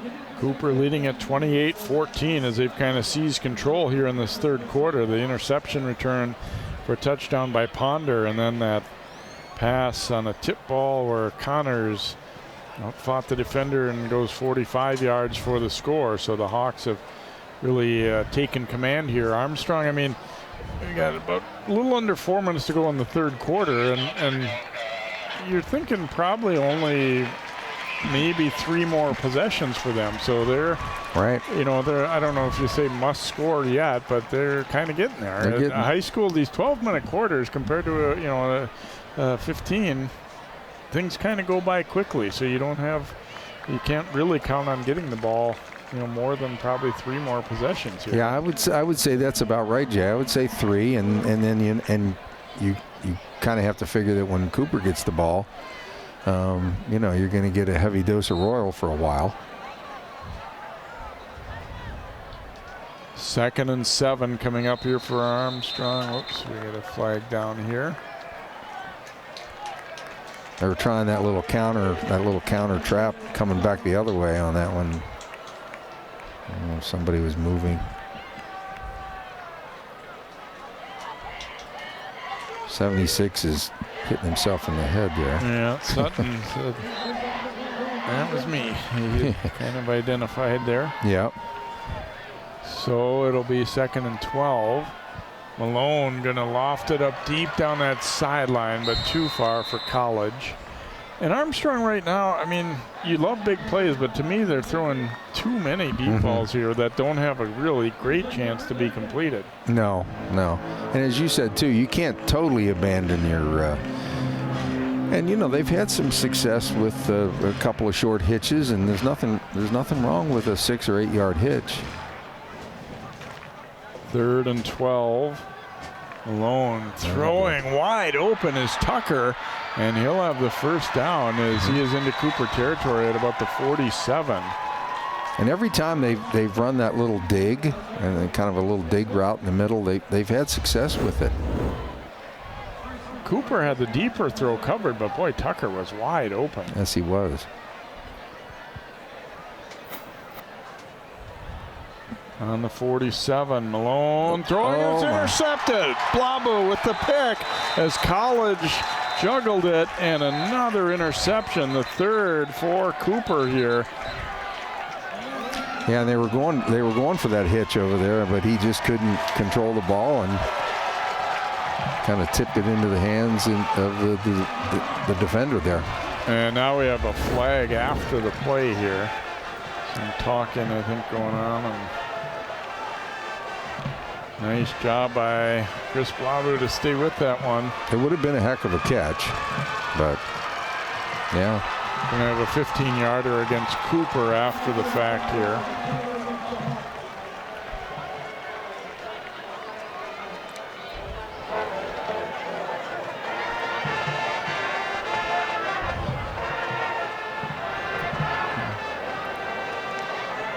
Coach Howard talking, working the line judge here a little bit. Yeah, it was way after the play, and I think it was more of a talking or taunting kind of thing. Some chippiness going on over there. Actually, the game has been pretty chippy-free, actually. Yeah, for the most I part. would agree. I mean, I thought, to me, it seemed pretty evident that both teams have been told throughout this week that we don't want retaliation stuff. It's just not going to be winning football to do that. Right. Here's a handoff going to Royal. Royal getting to the edge. A flag is down. This one may be coming back. And it's going to be a hold against Cooper, I think. A lot of times when you see those kind of stretch plays toward the edge, you see a little separation, and it is going to be a hold against the Hawks. Yeah, so a couple of big penalties pushing them back. Pretty imperative that Armstrong gets a stop here, Jay.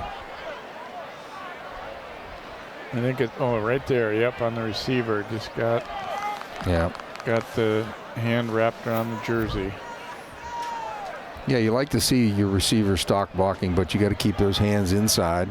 As soon as the official sees, playing a little huggy bear, they're gonna throw the flag. The good news for Cooper, I guess, is that first 15-yarder was on the change of possession. So it was, even though they were pushed back yardage-wise, it was still only 1st and 10. Right. Here's Royal, met by Jones, and keeps the legs driving there. And I think you were probably pretty accurate with the heavy dose of Royal coming here. Yeah, but I think so. And with a 14-point lead, there's really no need to put it up in the air.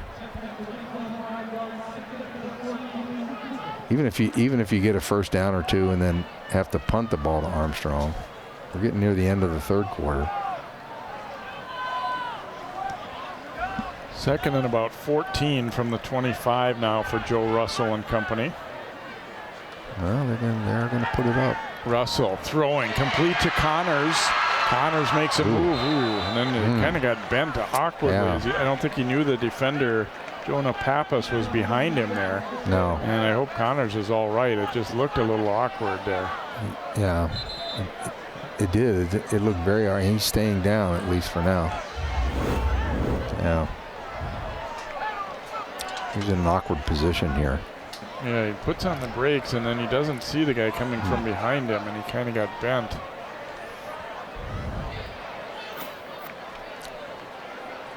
So unfortunately, we've seen a few injuries in the second half after not seeing really much of that in the first. It's going to be about a 3rd and 6 coming up for Cooper. At a little under 2 minutes to go here in the third quarter. 28-14 Hawks. It was tied at 14 all at the half, but they've made a couple of big plays, one on D, one on offense, to seize control of this one. I think maybe we got a cramp situation here, Jay, the way she's, but not sure. Yeah, it kind of looks like it. Maybe we'll see. But Kind of walking stiff-legged there a little bit. I don't think it's a knee issue or an ankle. Oh, big third down here. Armstrong could really use a stop here. I mean, if Cooper gets the first down, keeps the ball into the fourth quarter, still up by 2 touchdowns, it would be starting to get to be a little bit of long odds. But if they get a stop right here, they're still very much in it. I wouldn't be surprised if they maybe have a little swing to Royal. It's a fairly safe pass to Royal. Russell rolling to his right. Now he's going to throw it deep downfield, and it's caught. Carroll cutting it back. McComb's the only guy that can get him. He'll stop, and they wrap him up at about the 7-yard line. And a huge gainer there for the Hawks, and McComb is hurt. Wow, he just kind of took the top off the defense on that one. That was he really zipped the ball down the sidelines on that, Jay. Well, as the play when you got the scramble drill on, and they just completely lost track there of Keith Barrow. He's back there waiting for it, and McClellan went for the tip or pick and couldn't get it. He stayed with it, didn't allow the touchdown. It was interesting. I almost felt like Barrow was thinking that we'll be better off if I don't go in here, if I use some more time. I mean, I'm sure that's not what it was, but it almost felt like that a little bit. Like they might actually be better off to take a little more time and keep the ball into the fourth quarter here. Again, I'm sure he wasn't doing that, but here's Royal on the run, and let's see, he's going to get there. Touchdown.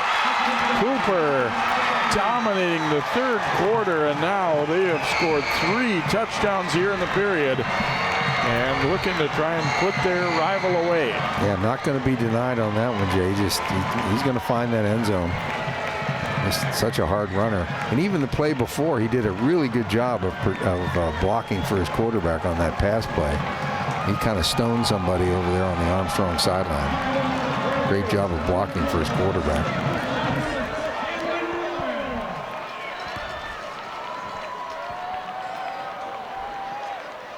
Great look at being not satisfied with coming close to the end zone, but getting over that line. And I like the fact that they gave him that call. I mean, you say, well, the knee was down. It would have been really close if you were, at the NFL, taking 10 minutes to look at every single play. But I felt like he did enough to get it in. There's Garcia with the kick. So 35-14. We were talking about how close of a game and how evenly matched of a game it is, but not anymore. Not anymore. Jones wrapped him up, but Royal just keeps on fighting. Yeah, he does. And he's always going for good backs. Always are going forward anyway, Jay, and just doing a really nice job. Hard runner and shifty, as we said earlier. Yeah, you get the feeling, too, that, I mean, obviously he's good out in open space and everything, too, but this is the part of his game that as he gets older has gotten better at, too, is that he realizes sometimes just getting that extra 1 or 2 yards makes all the difference. I think of that play when he got the first down on the pass. That was huge. I mean, that play right there. Sure, if he gets tackled and they're on the half-yard line, chances are they still punch it in, but you can't assume that. You fight for it on that first play, and he did. That's right. Yeah, and being the outstanding competitor that he is.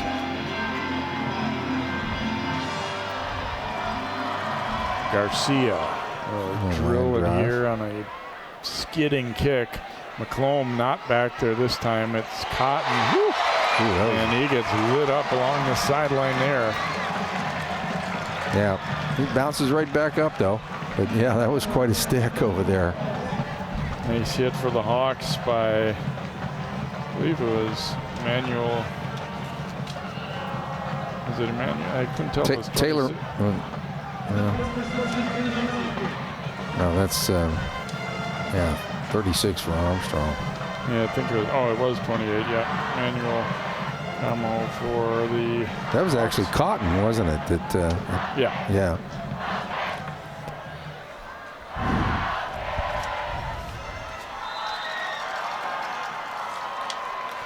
So Armstrong in a big hole now at their 19. They hand it off to McGowan, and that one is going nowhere. Jackson Howard says no. Right, exactly. Yeah, Jackson Howard was almost in the backfield before he got the handoff. Under 15 seconds to go. Going to be a loss of about 5. Here's Malone stepping up. Now he will take off and run it and has a little space. Woo, a nice little spin move by Jamin Malone. And he is still competing hard as he'll get that first down out to the 35. Got about 21 on that. That'll do it for the third quarter, though, and what a third quarter for Cooper. Our score after 3 now. Hawks 35, Falcons 14. The fourth quarter is up next. CCX Media is the first place you go for local news and sports. But did you know you can sign up for those stories to go straight to your inbox on our website? Simply go to ccxmedia.org. Click on the subscribe button, and from there choose which notifications you want to receive.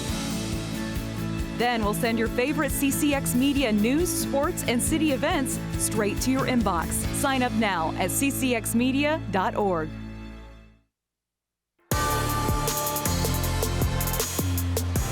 Welcome back here. The game has taken a big turn. It was pretty even the first half, tied at 14. Then Cooper, 3 touchdowns in the third, and they have a commanding 35-14 lead heading into quarter number 4. Armstrong just got a nice run to gain a first down by their quarterback, Jamin Malone.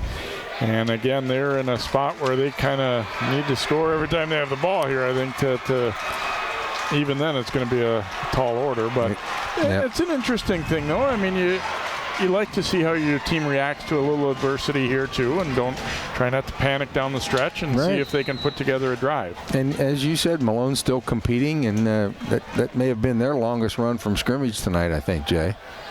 And Malone throwing deep. He's got McGowan, but just out of his reach. Well, he did have him. Wow, he was open there. He really was. He had him on the post pattern. And he's missed a couple of those. And actually, the protection was didn't have to throw off his back foot like he's done a little bit more tonight. Pass protection was very good.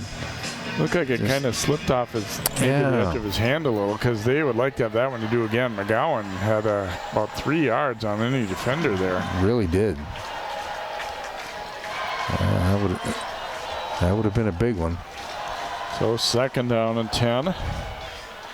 Ooh, bad snap there. Malone scoops it up and almost intercepted. In and out of the hands of Conley there. That would have been pick number 4 for Cooper here tonight. And Josh has played a good game. I know he's disappointed right now, but he's made some great plays for Cooper tonight. Yeah, he sure has. Unfortunately, Malone, I think, just kind of pitched it out there on this one, Jay. Yeah, like you said earlier, it throws the timing off so bad when you got to go down and get that snap. And that was not a good gamble to take there.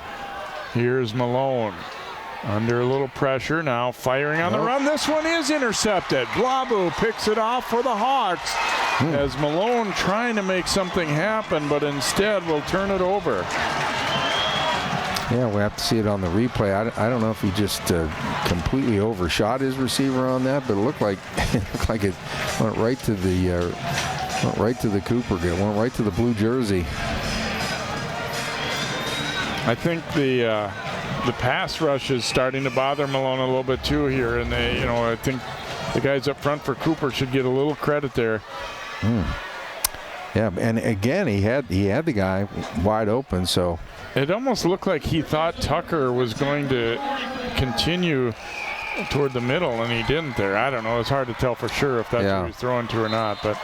So Cooper will get it on the 44 of Armstrong. They already lead 35-14, trying to assault this one away. Kind of a jubilant mood on this side of the field right now.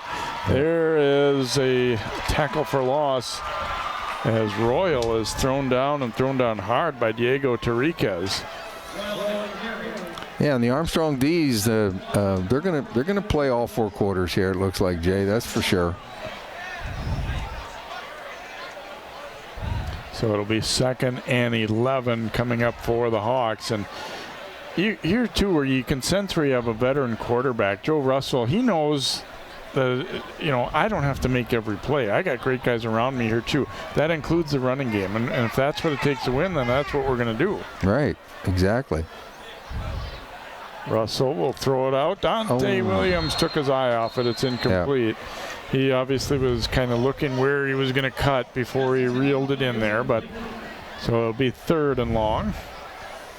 Yeah, I don't mind that. I don't mind that other than the fact that it stops the clock. But yeah, little hot screen or bubble out to the side there, and as you said, he takes his eye off of it. And he hasn't had a lot tonight, but Dante Williams is a good football player. He's going to be a key receiver down the rest of the season for their team, too. So you just shake it off. Sure, it was a play you'd like to have made, but... Yeah. Are you a little surprised that Jackson Howard doesn't have a catch? Maybe a little bit? A bit, although I don't think there's as real tight end heavy throwing setup. But here is Royal on the pitch. Royal with the first down and more. Still going inside the 20.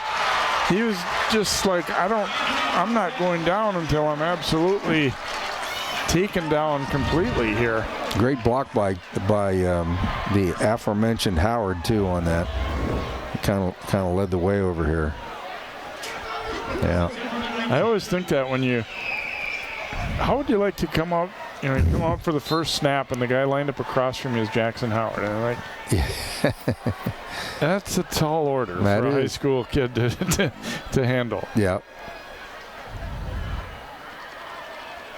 And Royal getting a breather now. Yep. They got Connors in the backfield, not David Connors this time, but Denari Connors takes that handoff. Yeah, and they'll get about a yard, maybe 2. Cooper lined up in too tight. Not really too tricky what they were going to do there. No surprise. Royal back in the game.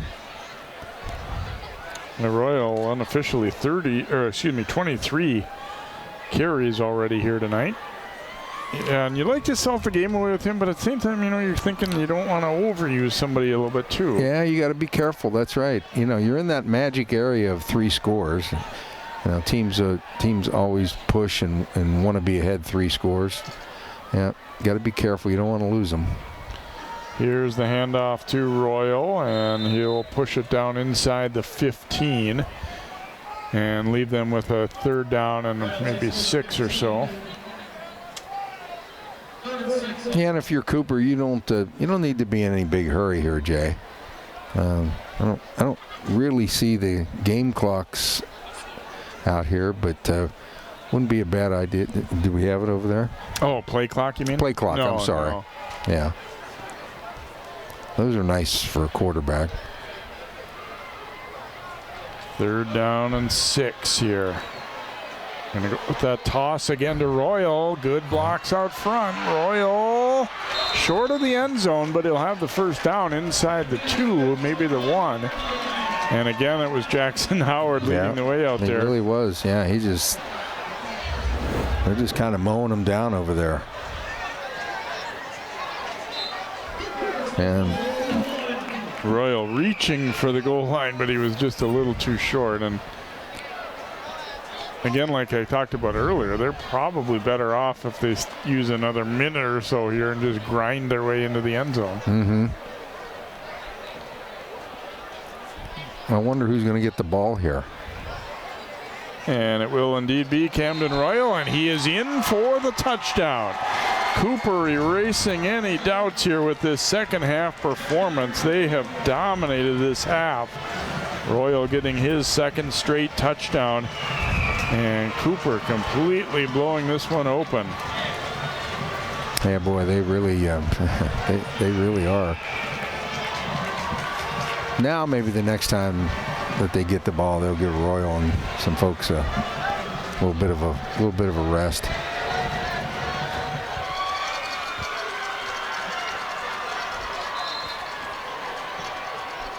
I didn't really think Cooper played a bad first half, but they've just turned it up a notch and really seized control of this one here in the second half. It's been a really different game from the first. It has been.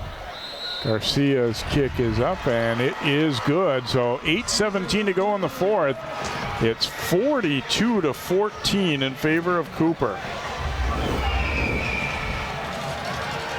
Again, that O-line just getting a push. Kempel with a stop, and anywhere else on the field, that would have been a good play, but I was just not able to stop him before he crossed the goal line there. Let's give some credit, too, for not just Garcia, but they've made every extra point here. And, they have. And this game tonight is not going to really make a big difference one way or the other, but you never know in some close games. It's a good feeling to say we're pretty confident we can kick extra points and, if needed, short field goals. Yep, exactly. You know, the center holder, a lot of times people forget about. And I will say this too, Jay. There's been at least 2 or 3 snaps tonight. They weren't bad snaps, but Russell does a really nice job of handling. You know, one time it was a pretty high snap, and he corralled that, and then a couple low ones. But you wouldn't know it. You know, he makes them look like they're perfect snaps. And as you said, later in the season, you know, playoff time, that could really be big. Garcia will kick it off here for Cooper. A celebratory mood here for the folks on the sideline here at Cooper. Looks like Armstrong has, as they're saying, too deep. Of course, they really haven't been kicking it to him. And McClone was back there for a few times, but after he hurt his ankle again, I think they're probably going to say, well, yeah, it's probably the end of the night for Jordan, and let's keep, you know, get him ready for some more of the rest of the season here. Right. Armstrong, you know, through the first half, you would say, we're doing all right, we're doing a lot of good things, but boy, the second has just been a nightmare for them in many ways. And the old bugaboo of turnovers too, right, Jay? Yeah. And yeah, those interceptions. And then the one play to Connors, you know, where as you said, he had that great concentration down here. That took a little air out of Armstrong, I think. Oh, for sure. So Malone with the ball at the 29, the rush coming. He ducks around it. Now will fire and too high for College. Yeah. And incomplete. So he had a decent start to the night, Malone did, but now it's been 4 interceptions and a lot of misfires. Right, exactly. And sometimes, you know, it's certainly no reflection on Malone. You know, he's got the rest of this year and to get better, and then a whole senior year. But sometimes, you know, you got a senior quarterback, a junior quarterback. Sometimes that can play a part too. Handoff goes to Carter there. Cooper just is not. They will not give up the big play on the ground. They have really been stingy against Armstrong. Conley with a nice one-on-one stop there. Malone fakes the handoff. Rolling right now, throwing, and not sure if that one was tipped. It was well short of College. Kind of went right to his feet, I think.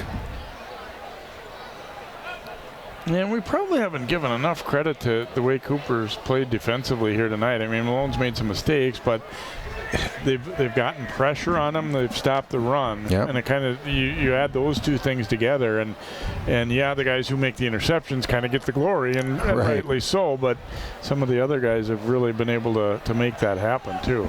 And it hasn't always it hasn't been sacks necessarily, but those hurries, you know. And yes. And yeah, you're right.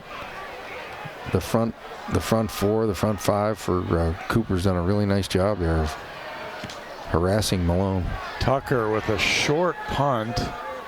Hawks are going to get away from it here, which is probably the right move to make in that scenario. So they will get it at their 31-yard line, looking to put the finishing touches on a big-time win here. They have outscored Armstrong 28-0 here in the second half. 21 in the third quarter, and then when I was looking kind of at the graphs for both teams, both teams done a pretty good job this year so far of scoring in the third quarter. So I'm really not surprised about, you know, with Cooper's out. A little bit surprised at Armstrong, but again, you have to give Cooper's defense credit. Well, we still got Russell in the game, right? Different running back, though. Gonna hand it off to Connors here. And look at him go. Connors down the sideline. And he'll be dragged out of bounds as Denari Connors showing off his speed right there. And Armstrong's defense, I think, tired and deflated both. I believe so. Yep, I believe so. Yeah. And Connors is on his way, isn't he? Yeah, he's a smooth runner. Very smooth runner. 58-yard run right there. You got to like that. He's a junior. He'll be back next year, Jay. And, of course, the rest of this year. Russell going to hand it off again. Connors. Not nearly as long, but a nice run there. Yep. Yeah, he's got some quicks. Got some real acceleration. You can tell he's got some real acceleration as a back. As you said earlier, you know, Royal can be that kind of slasher sometimes. And this young man looks smooth. 2nd and 3 now from the 17. Back to Connors it goes, and well pursued there. A stop for the Falcons by Jack Bailey, a sophomore. Yeah, nice stop by Bailey, catching him from behind.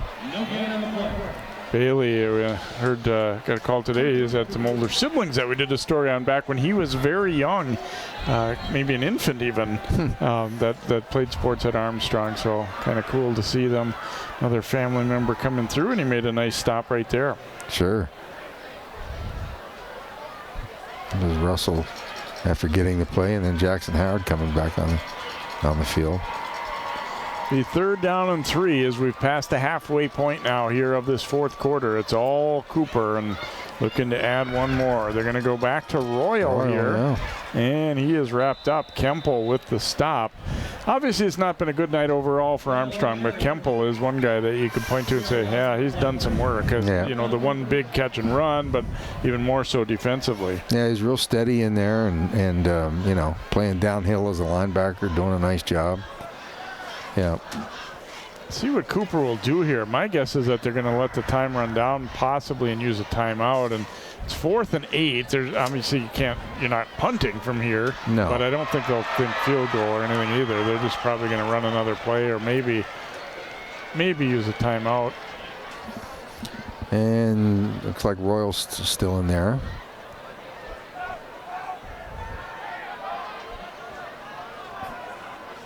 Russell's not sure if they have enough guys. Yeah, they're going to use a timeout. Yeah. That's kind of what I thought they might do anyway. And Coach Howard was camped out next to the official and saying, let's use up as much of that time. And, yeah, I think they were a little unsure what they were going to do. But either way, it was probably the right play to make there to work it down and use that timeout. Yeah, and, you know, on the Armstrong side, the other guy that's had a good night for the defense is Devin Jones. You know, you called his name a fair amount tonight, number 5 for Armstrong.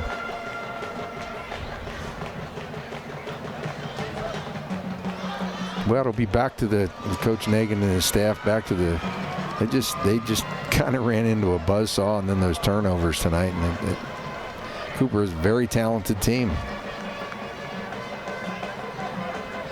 And maybe this will be the year for Cooper, Jay.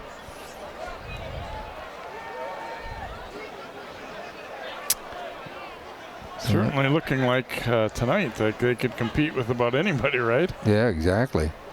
We got Russell and Royal still back there. Oh, they're going to put it up. Russell throwing, and it is caught for the touchdown. Cager with the grab as they'll put some icing on the cake right there. Yeah.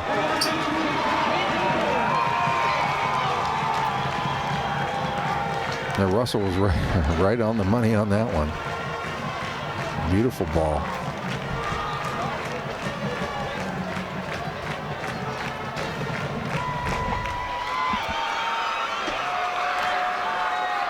There might be a little bit of a school of thought like, why is Cooper throwing to, you know, add insult to injury? But you know what? Armstrong, their job is to stop them, so.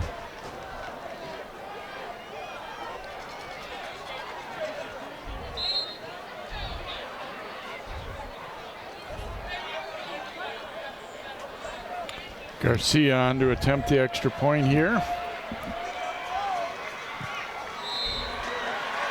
And the kick is good once again. So 49-14. Cooper. Yeah, he was looking at him all the way. Just, you know, kind of a little bit of a post route, almost more of a go route, though.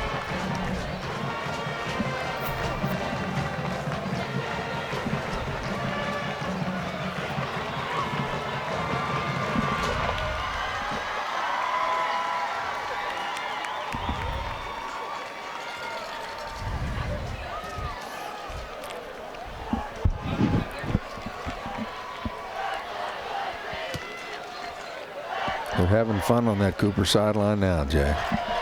This is about as much fun as it gets in high school football when you're up against one of your bitter rivals like this. This is a lot of fun.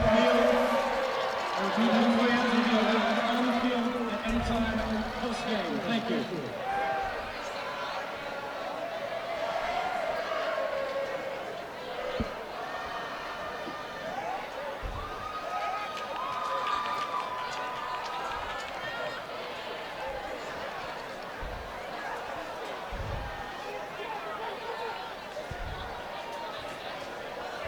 So the Hawks will kick it off here. Armstrong get the football back and probably get a chance to see a lot of subs for both teams down the stretch here. I would think so. Although the kick return group is still intact for Armstrong.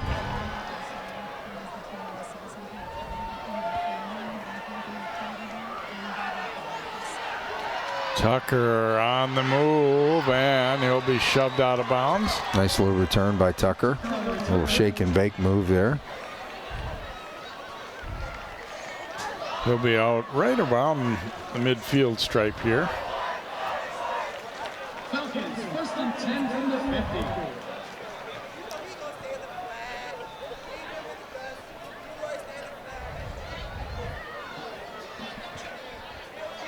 Yeah, this definitely looks like the Cooper, maybe the second D here, Jay. The twos. They got kind of, all right, here comes Malone.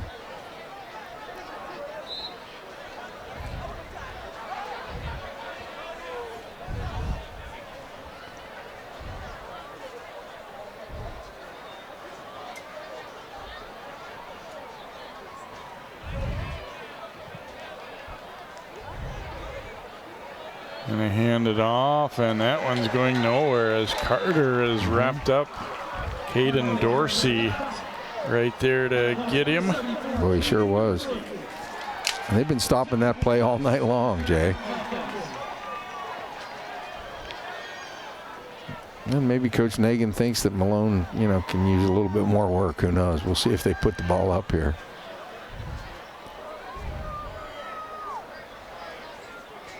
Evans will take the handoff. Wrapped up, and he'll fall to about the 45 of Cooper. So leave him with third down about 5, maybe 6. Yeah, they'll call it 3rd and 5. So Armstrong trying to get something positive late here, but yeah, I kind of agree. I'm surprised Malone's still in there. They are just going to hand it off though to Evans, and that one will go nowhere. Maybe a short gainer there as he spun. Right. Seems like there's been a number of times tonight where Armstrong's been 4th and 4, 4th and this, 4th and that, doesn't it? A little bit. Oh, looks like they're maybe gonna punt the ball out of there. Yeah, it looks like it. Tucker is dropping back into punt formation here for the Falcons. And sometimes it's not that maybe you don't want to get your subs in, but sometimes it's a real challenge putting that together on the sideline too. Tucker booting a low kick. Fielded on the hop at about the 9. Nice little move there to the edge. And spun out. Bounds there for Cooper was Amos. Yeah, those are usually returnable. Those line drives that get there in a hurry like that. And Armstrong did a good job of actually covering that one.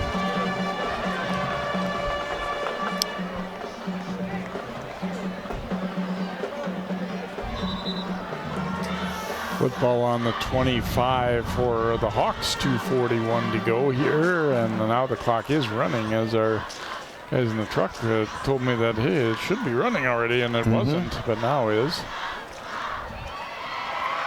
With this margin here in the fourth. You still got Russell in there, and I think it's to do anything other than hand the ball off. Yeah, I hope so. But they don't want to have somebody come in and make a mistake possibly, or I'm not sure. Yeah, I'm not either. Connors takes this handoff. Ooh, and he almost snuck out of there again. As it is, he'll get the first down, it looks like. Look at Jackson Howard blocking downfield there. He's playing like it's the first quarter or the first half of a tie ball game like we had. He's just getting after it there.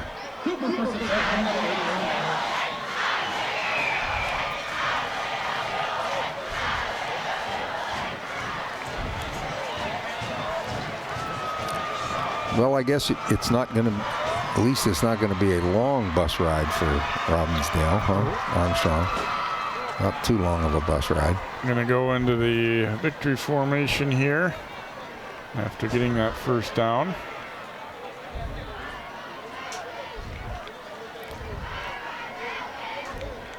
Russell will take a knee and just need to do it once or twice more, and then Cooper will be able to celebrate a convincing victory. Boy, if you told me at halftime this one was going to turn into a blowout, I wouldn't have guessed that. No, I wouldn't have either. The only thing I was a little bit suspicious of, as we chatted about it a little bit, was Armstrong's inability to run the football, and then also going to New Bern a lot, and and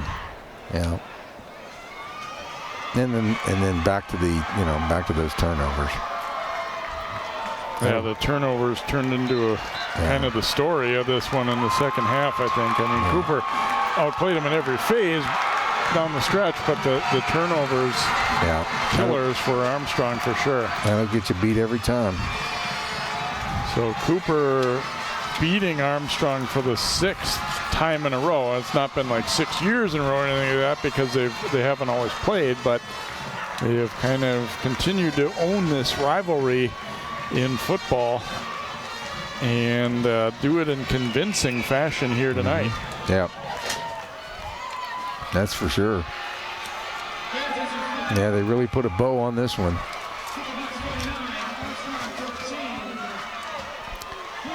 So Armstrong will just have to regroup, get in the film room probably, I would think, tomorrow morning, and that won't be a lot of fun. But they'll get in there. They're 2-1 now, so have plenty of season left for them. Yeah, it's a bitter loss, a tough loss for them, but at the same time, it's one game of 8, even though it doesn't feel like that tonight, and you have to, kind of. Just keep that mentality that, okay, we turn the page. Yeah. We go on to the next one. We've got both teams have some more tough opponents coming up too. I don't think you can just pencil in W's throughout the rest of the way for either of them. No.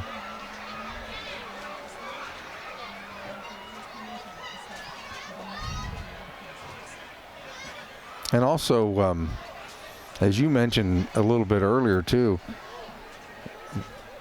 there's a good possibility these two may meet at the end of the year again. Yeah, and I was thinking that if, with this margin too, you'd think Cooper, if you come to a seeding situation, it would be hard to seed Armstrong ahead of Cooper, even if their records, end up slightly, right. It's such a convincing win. It kind of gives you that feeling, I think. On the head-to-head, yes.